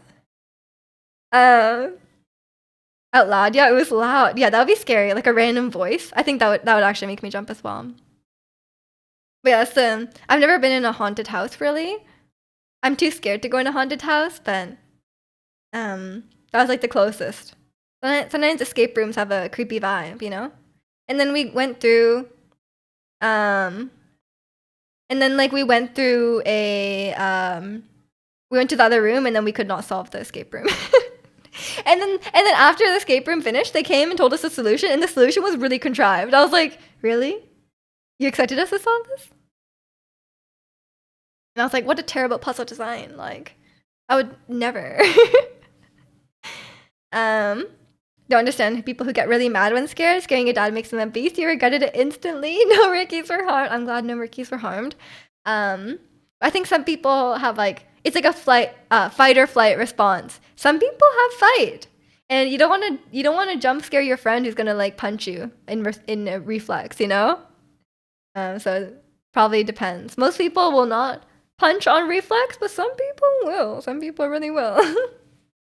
um, yeah, there's definitely a fight or flight instinct there, and you never know what will happen until you're in the situation. You know, I think that's like an interesting thing as well, right? Like you never know how you will react in like a life or death situation until you're in there. Cause like we all would like to be like we all would be like to think that like oh I would be calm and collected in a life or death situation and um I would take care of my loved ones and I would you know whatever, right? Like you'd want to be like I'm gonna be good in a life or death situation, but some people are terrible. You know, like a lot of times I read like a story on Reddit or something like that where it's like, oh, there was like a small kitchen fire, and then my wife ran around like a sim when the kitchen is on fire, and they just like ran around, and then the whole kitchen caught fire because they didn't act in like a quick manner, you know.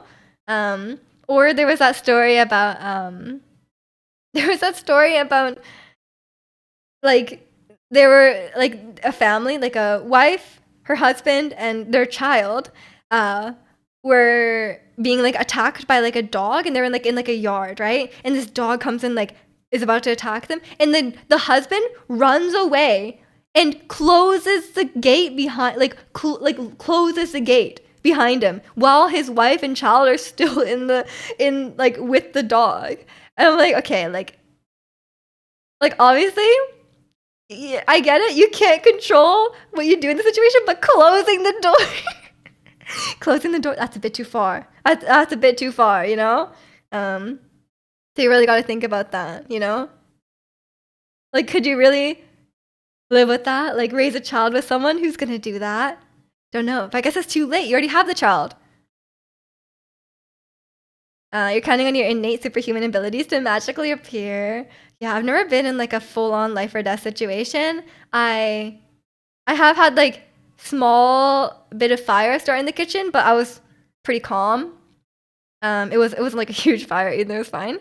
I have been in an earthquake, but I was like a kid, so I don't know if I can really like speak for that. Like we just kind of like evacuated. But yeah, I've never been in like a full-on life or death situation. Luckily,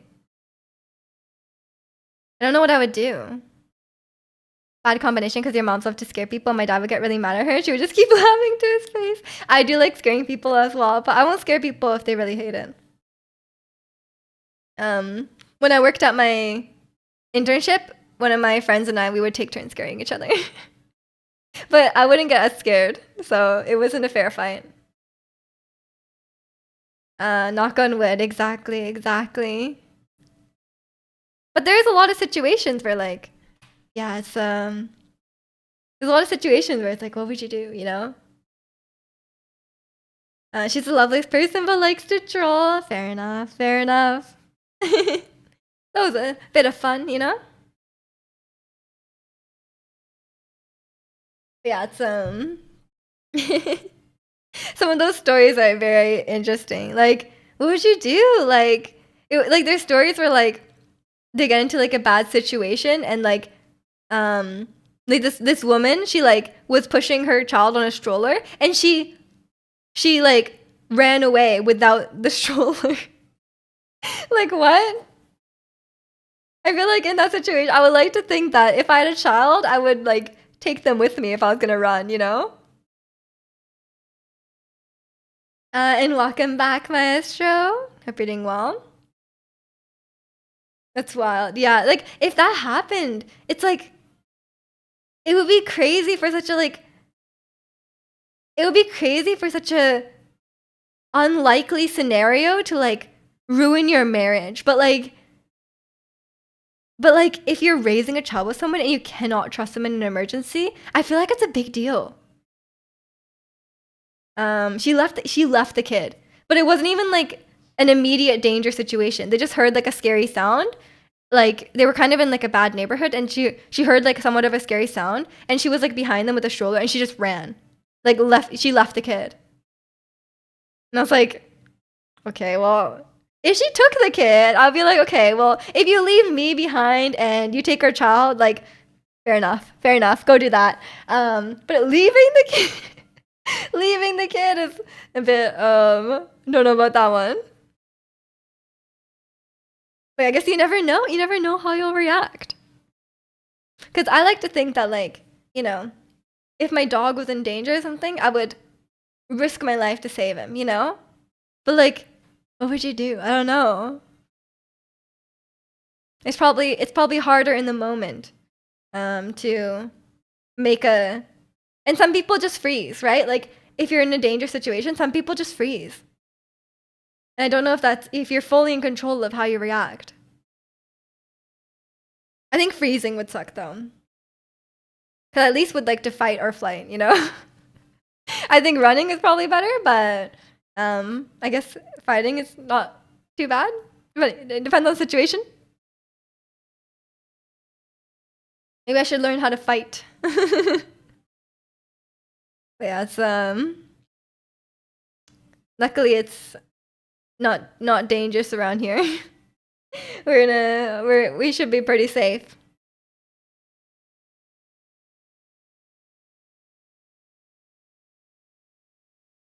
At least in games it's like maybe we're training ourselves in games. If we play a horror game, we're like training ourselves to work under adrenaline, you know?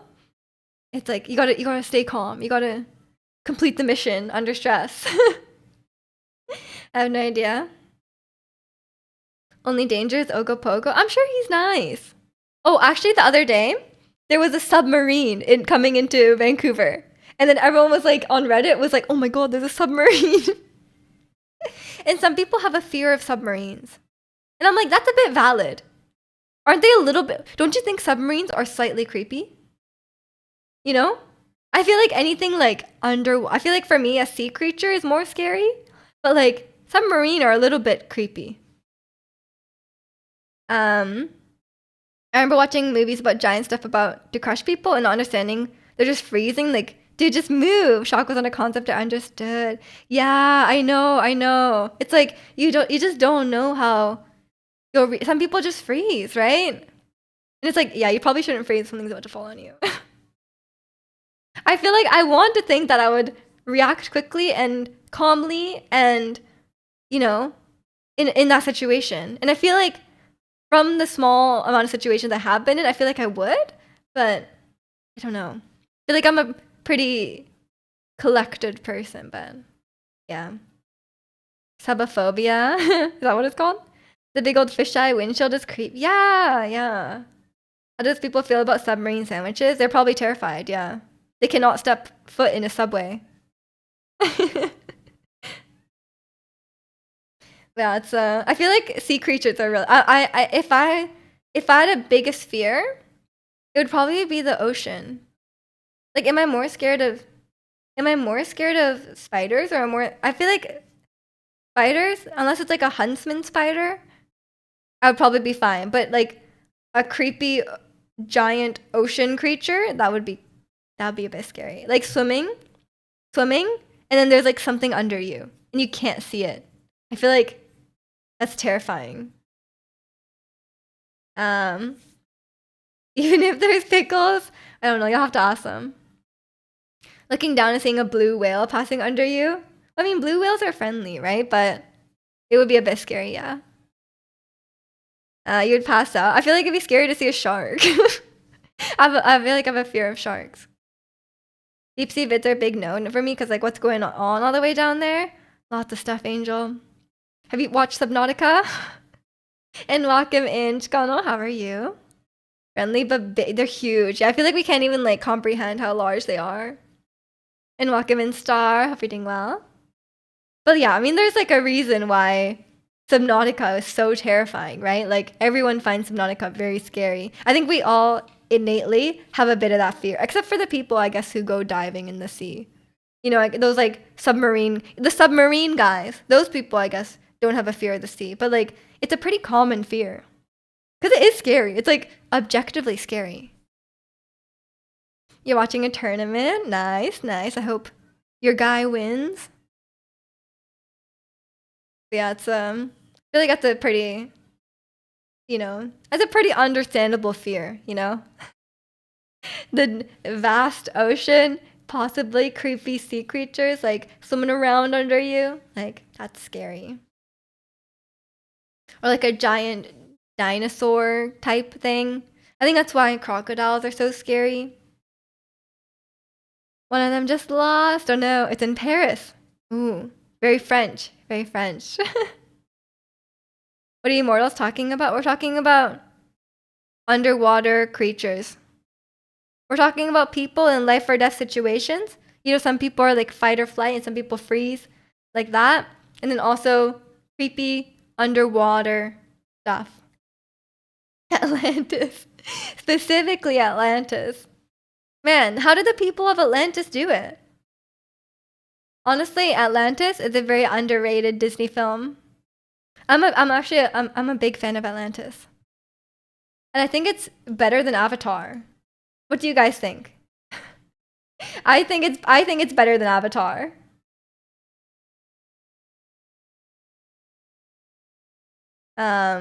It has all the tropes of Avatar, but I just think it's a good movie, you know? Not like the all-time greatest Disney movie, but it's a pretty good movie. And I think what's her name? Koda? KDA? And she would be cool. She would be a cool costume. You went to Sunken City? I don't know there's a movie. You never seen the Disney movie Atlantis? You're missing out, Angel. You gotta watch it. You like the Italian dude who blows stuff up? True. Like a nice crew, you know? Yeah, that's a good one. That's a good Disney movie. Will they ruin it with will they make a live action remake? Is the live action what are they remaking next on Disney? It's Lilo and Stitch, right? I feel like Lilo and Stitch is fine.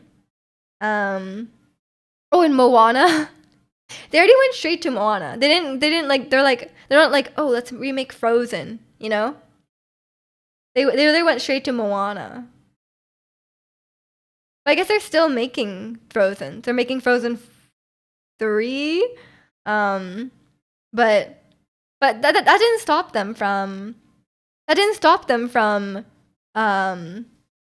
remaking Moana when they're still making Moana movies.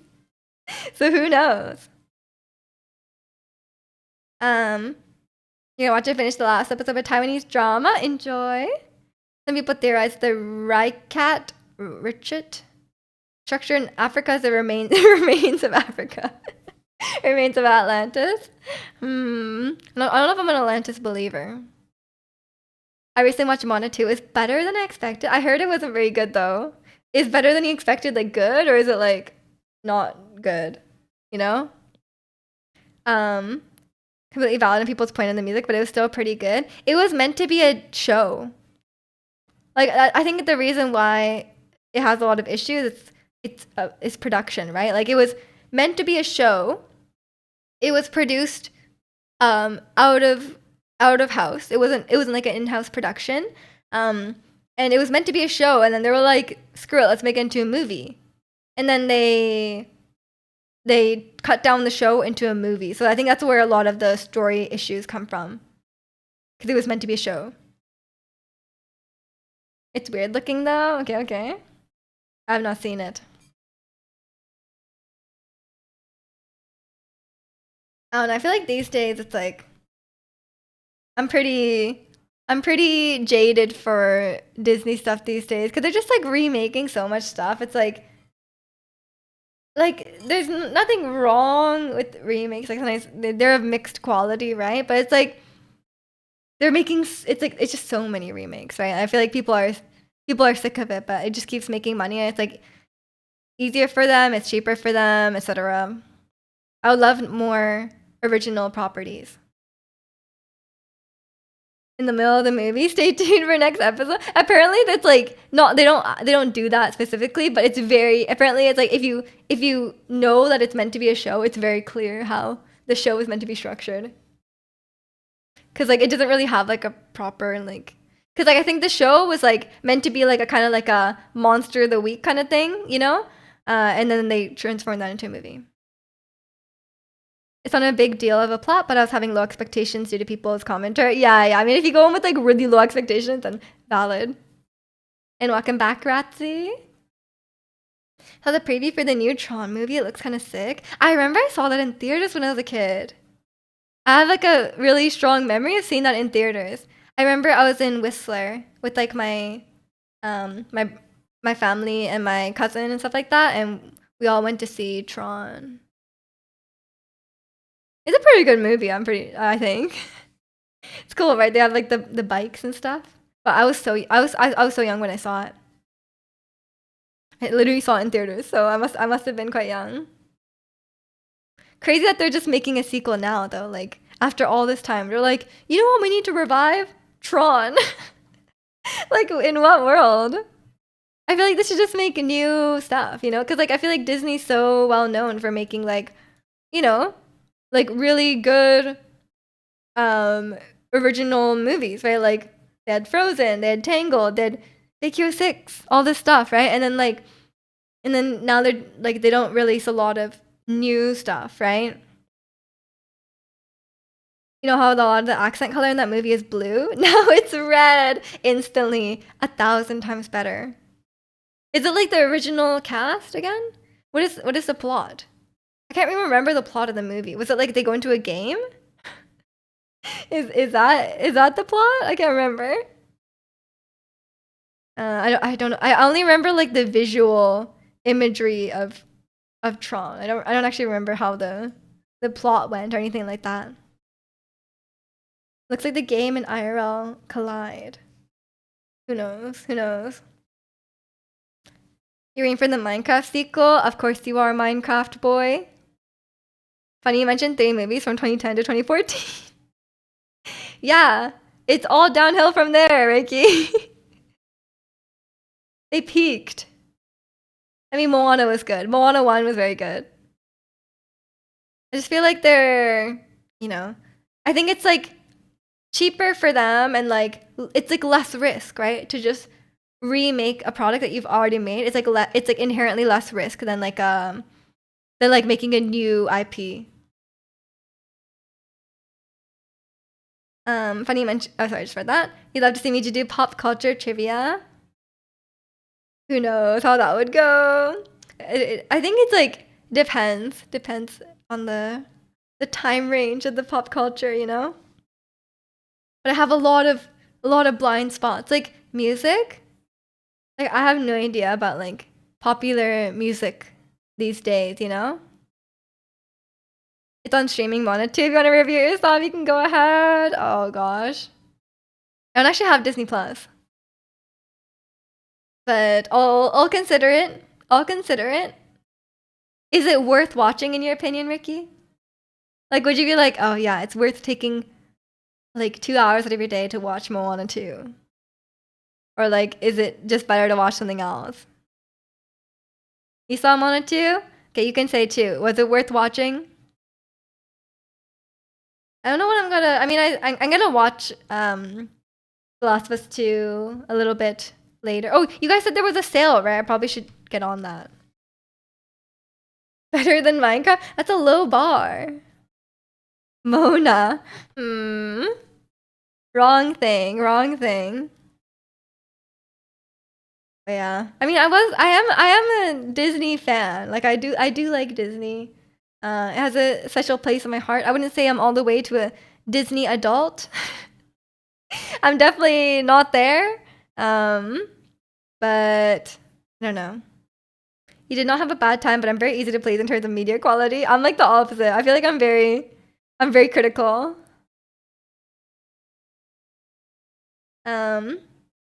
Like, go watch the CSM movie in theaters? What's that? I'm very, but I think it's like, I like good media and like good media discussion, you know? So it can be like good or bad. Chainsaw Man. Okay, okay. I'm not gonna watch that. You're easy to please as well. Couldn't have easily spent $20 on something worse than Minecraft. Okay, I should not get movie advice from you two, apparently. I'll check Reddit or something like that. It's not that I'm not critical, but despite it, I genuinely enjoy. I mean, there's not a lot of movies where it's like, I feel like the only time I wouldn't enjoy watching a movie if it's like really boring, you know? Or if it's like really, really bad. But like usually it's like you're still entertained. Unless it's really boring, you're still entertained for that period of time, right? Where you're watching the movie. But for me, it's like, especially like if you go to see a theater in the movie, it's like, or go to see a movie in the theater, it's like, it's so expensive to see movies these days that it's like, I would not go to the theater unless it's something very important to me. But if you're watching at home, it's another thing. But it's, again, it's like, it's time you could have watched a better movie, you know? There's so many great movies out there that, like, do I really want to spend time watching like a only okay movie? Last time you had fries in theaters. Okay, that sounds pretty good. That sounds pretty good. Why would I go see a theater in the movie? Shush, Ratsy. You know what I meant. But there's a lot of, and like you guys know I'm very behind on like classic movies. You know, there's a lot of really good movies from back in the day that I have not watched yet. So like, there's still so many movies that I could go see. You know, or I could see. And they're all very good. Lots of really great shows these days, so I feel like, you know, I'm not gonna spend time on the mediocre ones. And welcome in, Raph. Is Blackpink still a thing? Apparently. Apparently they're gonna release another album, but don't know when. I haven't been following the news. Major probably hasn't seen Avatar 1 or 2 or Shawshank. I've seen Avatar 1. I have not seen Avatar 2. I just didn't care that much. I saw Avatar 1 when it came out, like in the theater. When I was still a kid. I have not seen Shawshank though. I'll have to have like a list of like classic movies I haven't seen, like best movies of all time, you know? But there's so many. There's so many. And welcome in, Jose. Hope you're doing well today. What are your favorite movies of what is your guys' favorite movie of all time? You have a confession, you never seen an Avatar Harry Potter movie? That's okay. I never saw Harry Potter until recently. I watched them like last winter. You ever seen Avatar 1 or 2? I don't really think you're missing out on that much. Because I feel like when Avatar came out, it was like very visually impressive. Everyone was like, whoa, look at the CGI. We've never seen it before. But that's really like, now I don't think it's as impressive, right? Because it's like obviously CGI ages and stuff. But yeah, it's the plot itself is like fine. Tombstone? I've never heard of that. You saw Avatar 1 of your friends, everyone placed a bet on how long you'd go without yapping. Fellow yapper. You don't know your favorite movie? It's hard to pick just one. There's lots of movies out there. The Matrix, of course. Dazed and Confused from early 90s with the line, all right, okay. I've heard of that movie, I have not seen it. Cowboy movie from 1991. Is it literally called Cowboy Movie? Oh, no, Tombstone is a cowboy. Okay, so sorry. The movie, Cowboy Movie. Okay, I've never heard of this movie. What would I say is my favorite? I don't know. I like a good coming of age story. I would say if I had to pick like a top 3, Mm, the movie, cowboy movie for 1991. It's a very descriptive title. Um, okay, I would say Clueless. This is not in no particular order. Clueless, My Girl, and I only recently watched this, but I really liked it. Good Will Hunting. I would say those are my top three. I like those vibes of movies, you know, like character growth. Like there doesn't have to be a lot of plot. It's just like character growth. Um, Waiting for you to say Minecraft movie is your favorite movie. It would. Ratzi's. That sounds like something Ratzi would say. See, none of those, Ricky. You're missing out. You're missing out. Clueless is a fun movie. It's like very. It's very. It's just like a fun movie. Like it's just like a about a girl in high school, and it has Paul Rudd in it. My Girl is really really sad. It's also a coming of age movie, but it's really sad. And Good Will Hunting is. It's not like really really sad, but it's definitely dramatic, emotional. It's really heartwarming though. Yours is Harry Potter and the Goblet of Fire. I recently watched Harry Potter recently, and that one was good. That one was good. I liked Cedric, and the ending was very sad. It was actually very well done. But if I was gonna pick a favorite Harry Potter movie, I might pick the first one. Honestly, I might pick the first one. Paul Rudd scheduling for today. Paul Rudd in the 90s. He hasn't aged a day. You gonna go now so you can watch the rest of Red Bull, Kumite Paris. Have a good 3 weeks off. Okay. Enjoy the tournament. I'll see you on the Discord.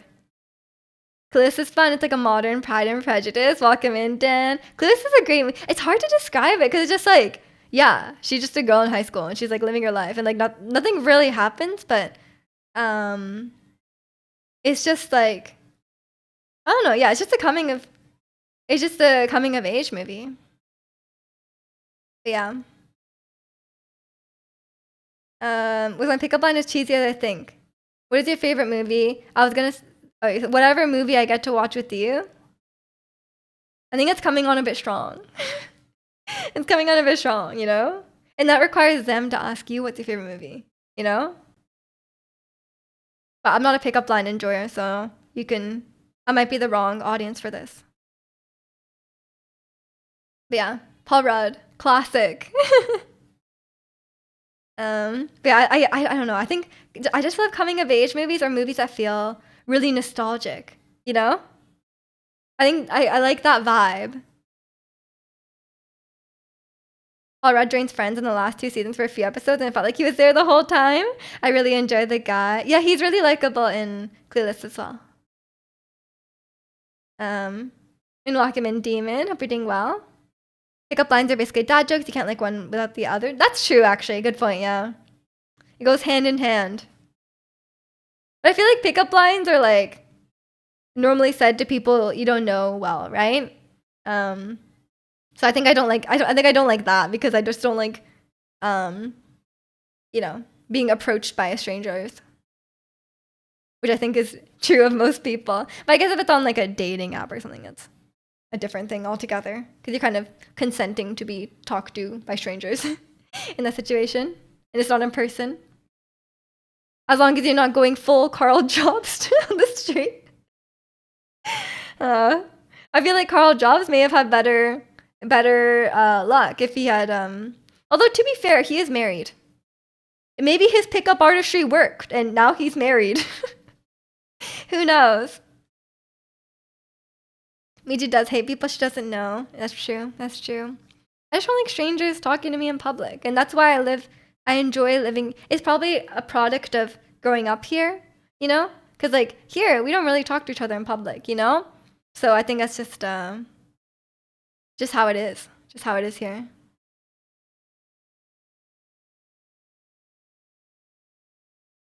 The one Moist Critical covered the other day was crazy. What was it? Was it a pickup artist? I can't. Sometimes it's so cringe, you know. I cannot. But I have not watched that one. But yeah, it's on I don't I if I sometimes like when I was at school there'd be like pickup artists there and it's like avoid them at all costs. Oh my gosh, didn't I've never met a pickup artist IRL, but if I did, I would run. I would just run away. It was some dude that was really weird and creepy and weird after one date. Yeah. It's kind of sucks that you have to risk that every time you're like meeting someone new, you know? There's a lot on the line. Which English speaker YouTubers would you guys recommend? There's so many YouTubers, Vicky. Do you have like a category? Like video games, speed runs, videos about movies. You know, like there's a lot of different types. Even within one genre, it's a lot. I mean, we're talking about Tomato Anus. Tomato Anus is I know you like speed runs. Tomato Anus is really good speedrun content creator. Don't know what happened to hey, I enjoyed the day, would like to see you again. That's just say a normal thing to say. Tomato Anus, Ricky. It's exactly what you heard. I'm pretty sure when he was on JDQ, he had to change his name to Tomato Angus. Because they like wouldn't allow it. I'm like, there's nothing wrong with saying that, you know? It's a medical term. It's like a biological term. Is it a game or a person? It's a person. It's a person. That's their name on YouTube. But yeah, I think he's my favorite content speedrunning content creator. There's also I don't know. I also like in terms of like let's plays, I like Floydson. He's one of my favorites right now. I like Floydson. He does a lot of like 100 days of this or like 100% of this game or whatever. Those are really good.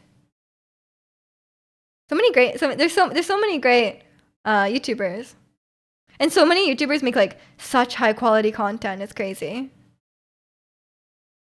I mean, I watch a lot of Wolfie, so he's these days I can't even watch like videos where it's not like fully scripted.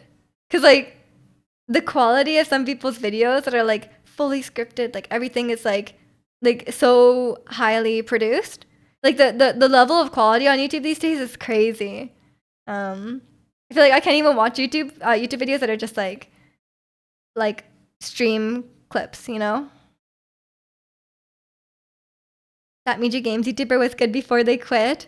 Too bad, too bad. You'll never see them again. I heard they quit Genshin. Oh no. No, I'm still on there. I need to beat the Abyss. Cause now that guy did the Abyss with 1.0 characters, I have no excuse. I gotta beat the Abyss now. So I might try again, but I might rage quit again. Don't know what to do. That last chamber, man. Losing my mind. How can you put like 3 waves of enemies and then the last wave of enemy is a boss? Like back in the day, it was just the boss. Why is there like 2 really tanky enemies before it? Like have like 1 million HP and then the next one has 1 million HP and then the boss has 5 million HP. Like how did we come to this? I don't have Mavrika. Oh my gosh. I should quit and now she grind schedule. What even is schedule 1? I've just like seen like some people playing that, but what even is it? And then there's that like oh my god, what is that game? There's that like kind of new Souls like game as well. Can't remember what it's called. It starts with an A. But yeah, that one is coming up as well. You basically sell weed. It's a drug dealer to me. Okay, that's not what I thought it was. Okay. I can't say I've played that. I haven't played any of like the simulator games, like the TCG shop simulator. I haven't even played any of that.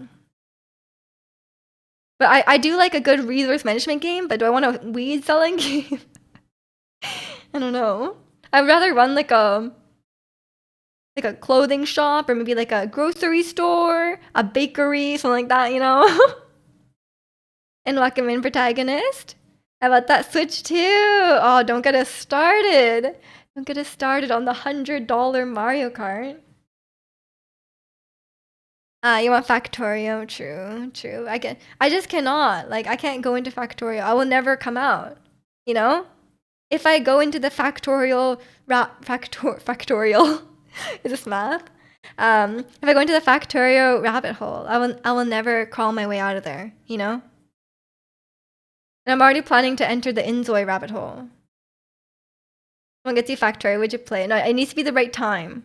I need to be able to degen. Just wanted to catch stream before Mija leaves us forever and ever. It's only 3 weeks, protagonist. You will survive. I will be back before you know it. You guys can just do stuff. Is your birthday a good degen time? Who knows? Who knows? I'll get it eventually. Apparently, like, it never goes on sale, so it's like you can just get it whenever, you know? Which is fair enough. I guess that's like nice, because like it's like a Nintendo game. You don't have to worry about timing it on a sale because it will never go on sale. So you may as well just buy it now. I guess in that sense, it's like, it's nice. You mean it feels like an eternity? I'm sure you'll have plenty to do and it will go by. You bought M&Ms yesterday and 13 of them fell to the floor? Is your floor too dirty? Or did it fall on the floor outside? Your day felt ruined. Are M&Ms like really expensive, by the way? Cause like these days, when you go and like buy like chocolate or candy at the store, it's like so expensive. Like, for example, like Maltesers, like a really like light bag of Maltesers is like $5. I'm like, who's paying this? Like, I guess Ricky, but I'm like, man, like buying candy and stuff is so expensive these days. You were outside. Oh no, it's over, yeah. Most of it will be cursing these price increases. Yeah, like 3 weeks of just crying about all these. Who knows what will happen with the tariffs? That's such a huge tariff, right? I mean, they canceled the pre-order. They delayed the pre-orders because like 50% fair tariff is crazy. I just take the chocolate your parents have. Must be nice. Although my mom does give me chocolates and sweets and stuff like that as well. But yeah, I was at the store and I was like, ooh, maybe I should buy like a chocolate bar. I haven't had one of those in a while. And then I was like, never mind. I'll just be healthy. I guess in other ways, it is increasingly easier to be healthy because buying junk food and buying like cookies and chocolates and stuff like that is really expensive. So I'm like, fair enough. If you tell me 13 fell with a bucket on your birthday, fine. But that thing was like 15 M&Ms. I know. The packages are so small, right? It's like you're like, oh, this is not a bad deal, and then you pick it up and there's like 5, and you're like, really? Is all that's in the package? Funny thing, the price increases make you want to keep healthy. Exactly. I'm like, I feel like I would buy a lot more sweets and stuff like that if they were like more reasonably priced. But if it's like one pack of like, say like Sour Patch Kids, like one bag like this tiny is like $4. It's like, am I really gonna? I'm not gonna buy that, you know. So it's like, I guess it's easier in that way. You haven't eaten out for food I paid in a while. You miss chicken tenders. Yeah, even like McDonald's. I remember I never go to McDonald's that much, but like going to McDonald's recently and like getting like a normal meal, like a small meal. Like I remember I got like a burger, like a small burger, not even like a Big Mac or anything like that, just like a normal quarter pounder burger, and like a small fries and like a drink. And it was $15. I was like, in what world is this $15? Like, what a scam. Like, I thought the point of McDonald's is that it's cheap. It's not cheap. It's such a scam. And like if you get like a big burger meal, it's like 20. It's like, who's paying that? I could just go get like restaurant food for that price. Subway was $21 for a drink and a footlong? Yeah, you can make a sub for so much cheaper. Yeah, that's ridiculous. Fast food is not the same price as sit down places. Exactly, exactly. It's like, what is even the point of fast food? And welcome in shrimp, $15 here. It's like £6. I know it's a lot cheaper in the UK. I was so surprised. You go to like grocery stores in the UK and like the pre-made food and stuff like that. Like for example, there was like this like pack of like rack of ribs, and in the UK it's like not even £5. And here I saw the same kind of pack of ribs at the store. It was like over $15. I was like, food is so much cheaper in the UK. You guys have it easy, man. Brasilia was so expensive. Literally, the delivery cost what the whole order here cost. That's crazy. I think it's just cost. Yeah, I don't think it's costed. But I read it and I didn't think of anything of it. Hope you're doing well today, shrimp. Enjoy your cheap McDonald's. The Loblaw deli chicken tender combo is $11 with salt. Well, that's a good deal. That's a good deal. Usually Loblaws is really expensive, but that's actually not a bad. That's not bad. It's custom. Exactly. Or yeah. I couldn't think of anything closer. But yeah, I was at I think I was at Save on Foods, and it was like like I was like looking at like the salads and stuff. I was like, the salad was like $10. I was like, come on. Great deal until you realize they just take the frozen tenders they sell. Yeah, probably. Yeah, stuff is so expensive these days. Yeah, we can just complain about that till the end of time, honestly. Like stuff is so expensive. I have no idea but something tells me you just wrote something wrong. I don't know what you did. That's how native English speakers think as well. Like you write something and you're like, is it spelled right? It looks wrong. It just looks wrong, you know? And that's how you slightly figure it out. So I think it's valid. You're just like us, Ricky. A loud Seta hears twice. Of course. Just for you. YouTube loves you as usual. But yeah, it's food these days is pretty crazy. Especially now, like even like some things are just like ridiculously expensive. Like butter. It's like $8 for like a thing of butter. And it's like, what am I doing? Let's hope Twitch loves you today. Does Twitch need to love you?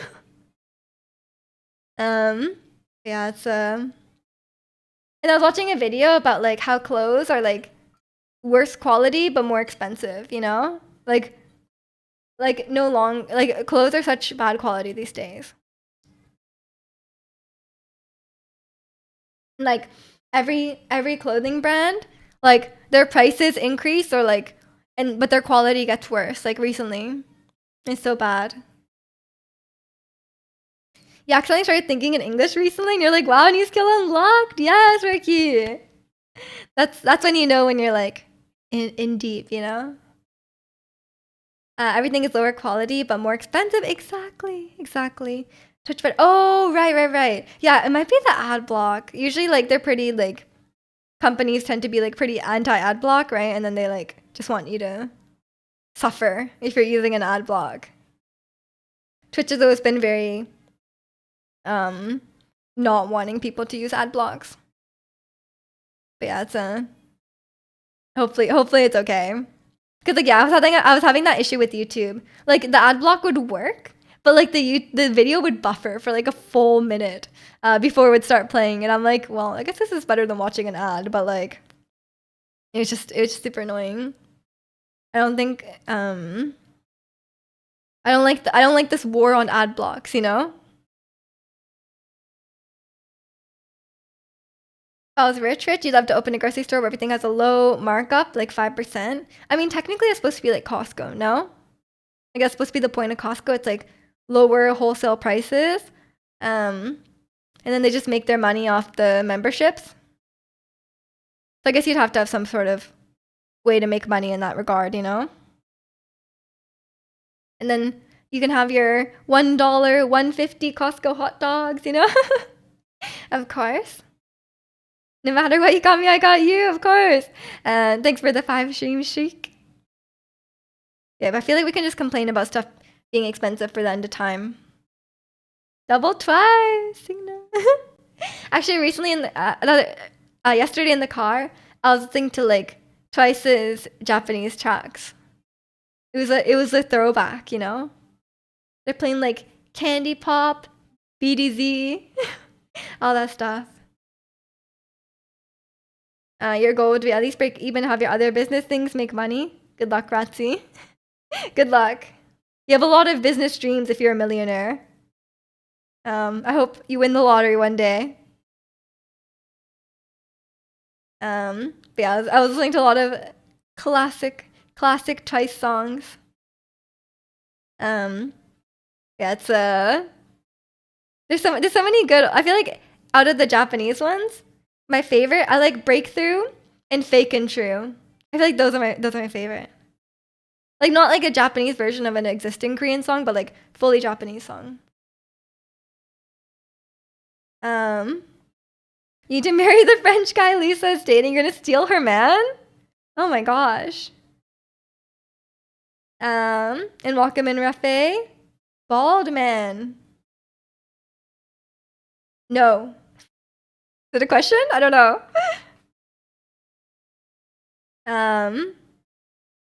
I steal him, Mija steal him, Lisa steals him back. Oh no, this guy is a bad man though. We don't want that guy anymore. If he can be stolen away that easily, come on.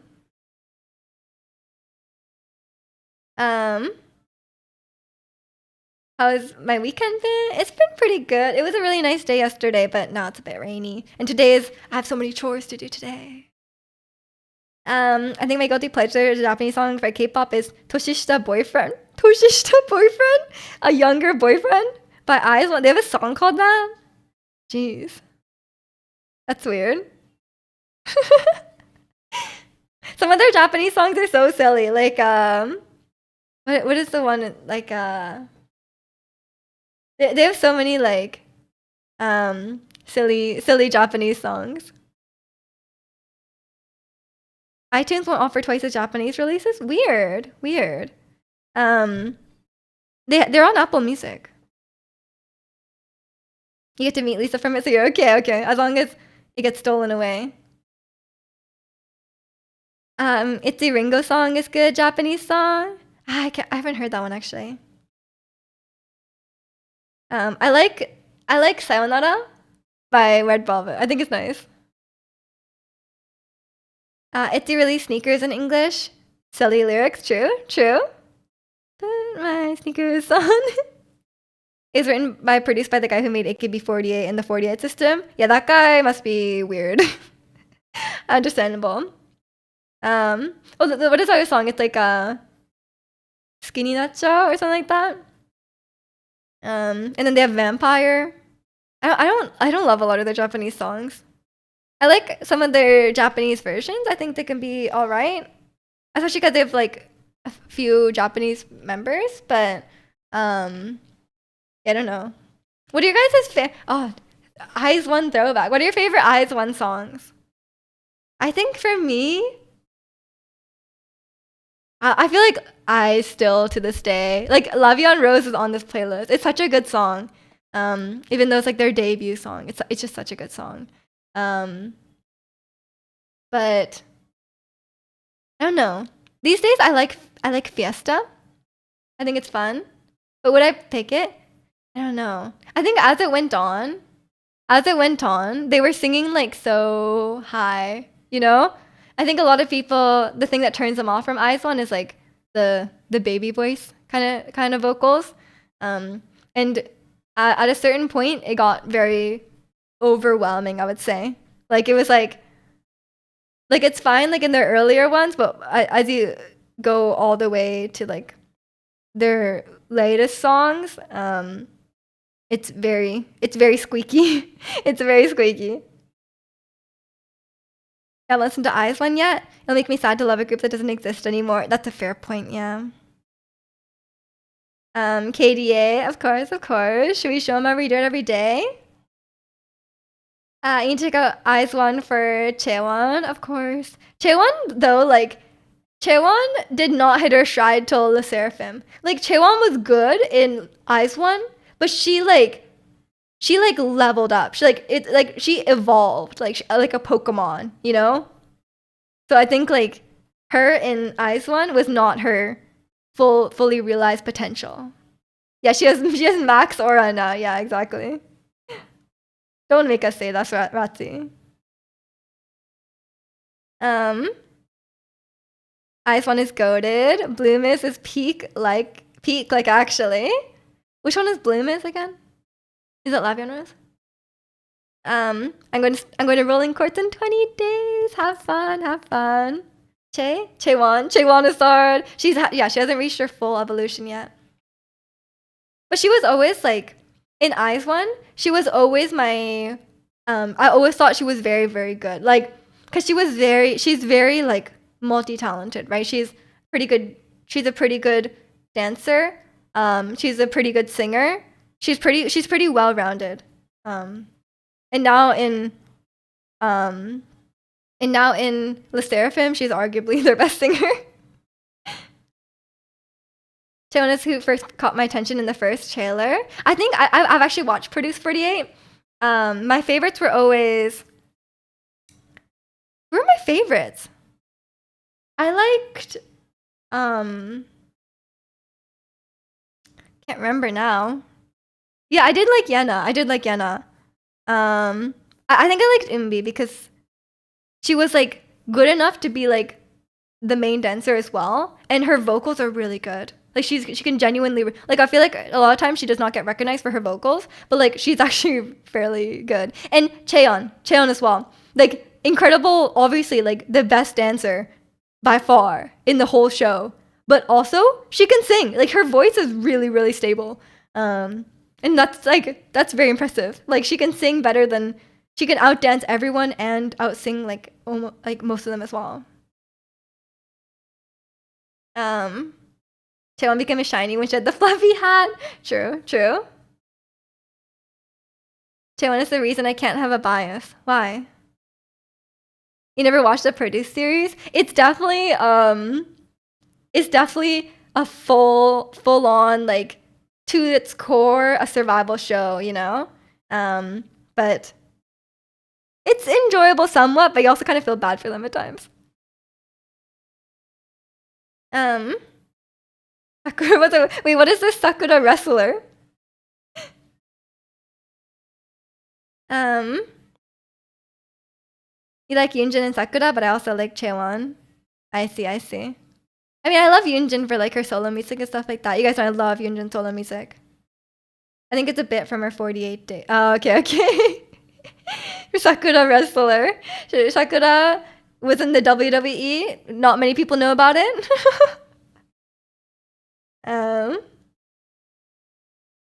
Yeah, I don't know.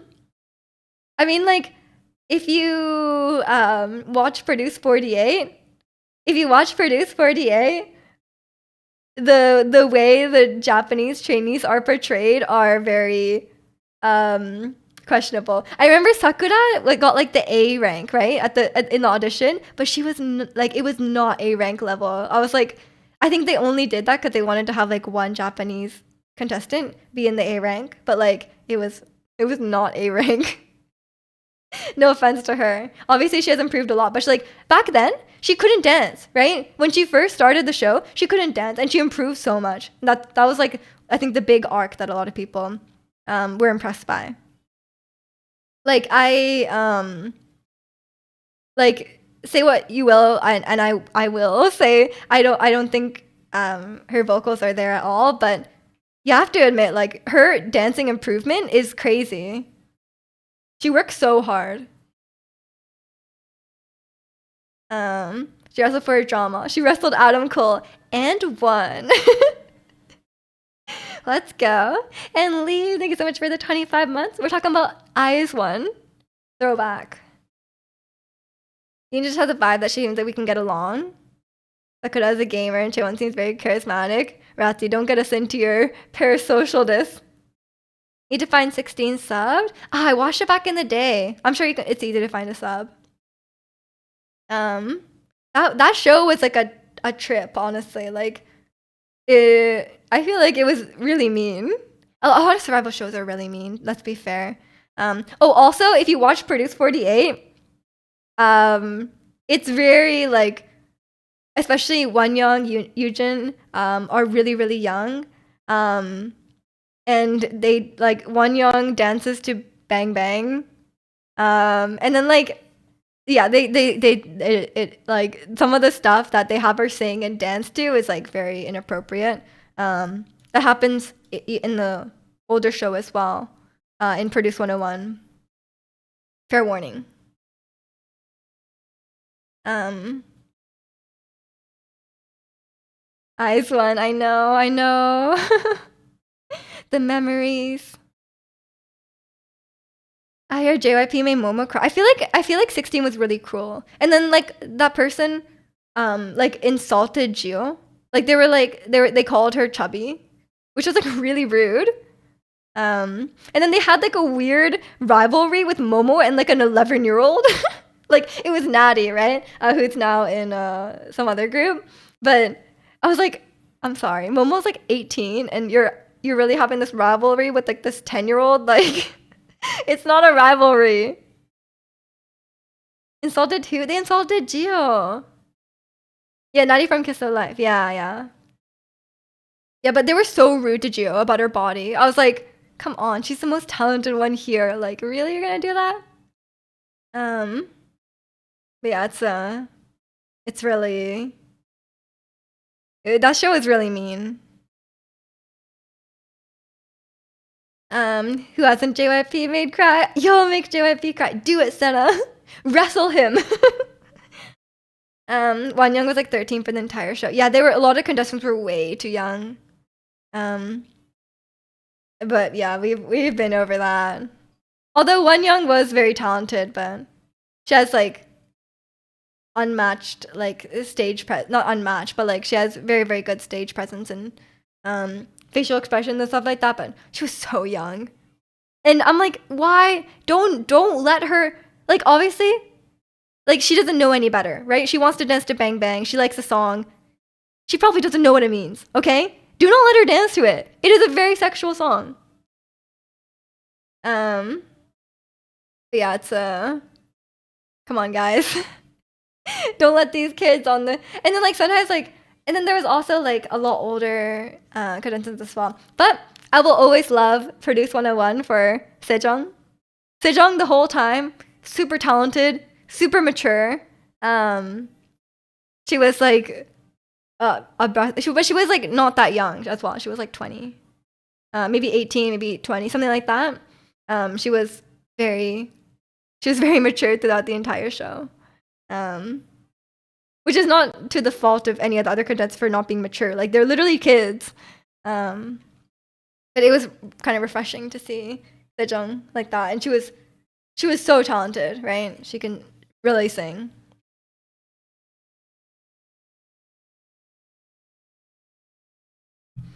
Yeah, and some of the like in Produce, they have like visual rankings as well, and it's like, oh, you're really ranking all these people. Imagine how the person in last place feels, you know?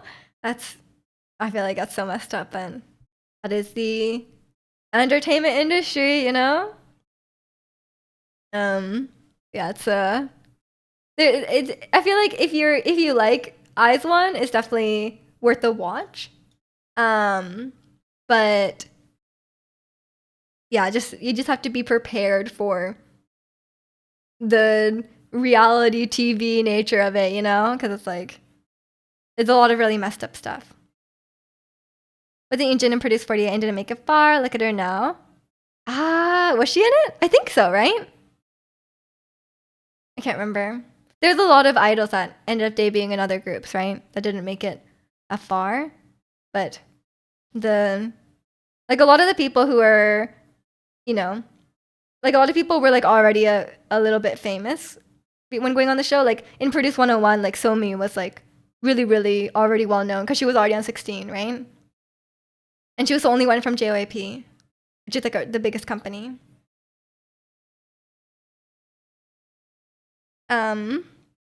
Jim Carrey said one time he was struggling with mental health during filming and the director told him not to get help because he's excellent. What? That has nothing to do with the director. Come on. She's supposed to debut in a girl group for Pledis before La Seraphim. I see. Yeah, I remember there was also like people on the show who had like already debuted. And I was like, what's going on with that? But I guess they like were already signed up to be on the show and then they like debuted and then they like went back to be on the show. Like what? Some of it didn't really make sense, but I guess it was like a weird like contract thing. And then they like debuted in like the like 101 and then they like but then they were like still in the other group. So it's like what is going on?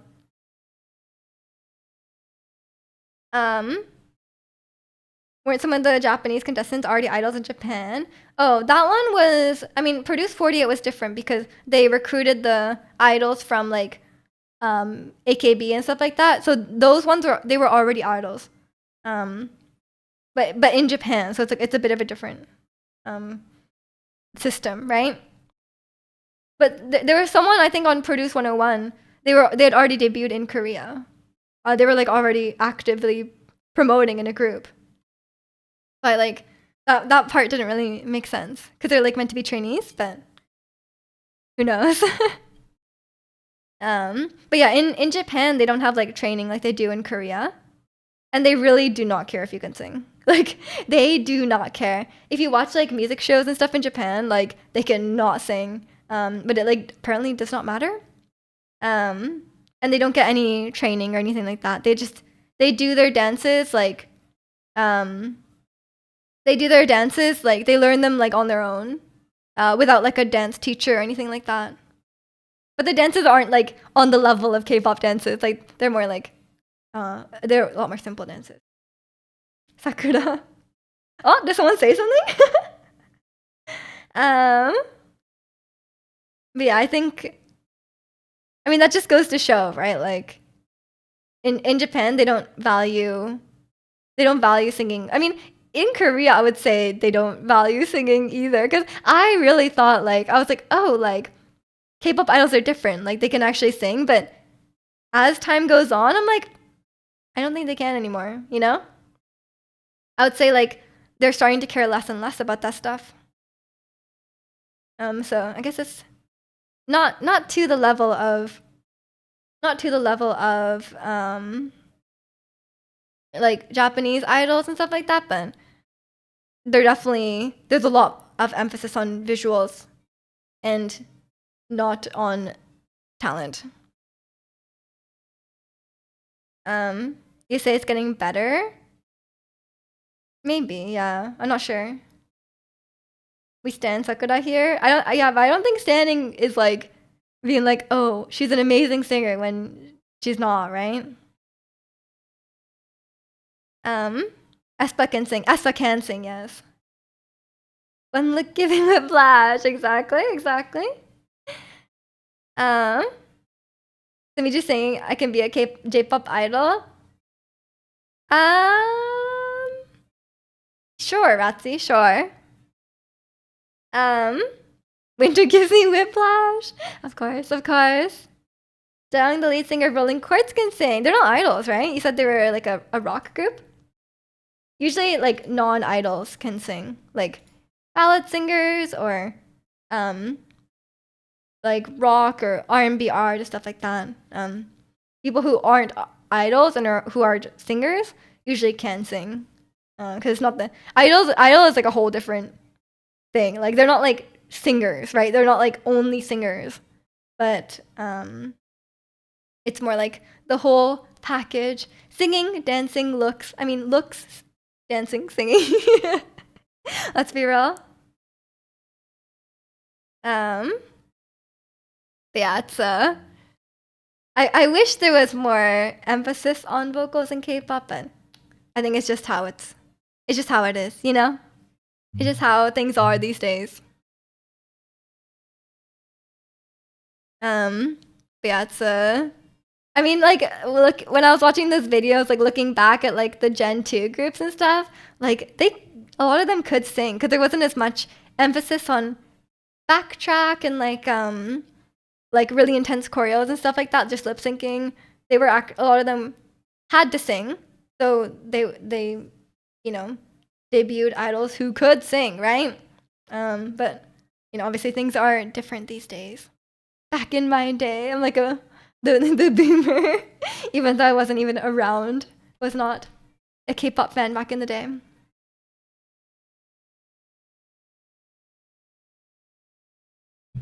But Sejong can sing, one of my favorites.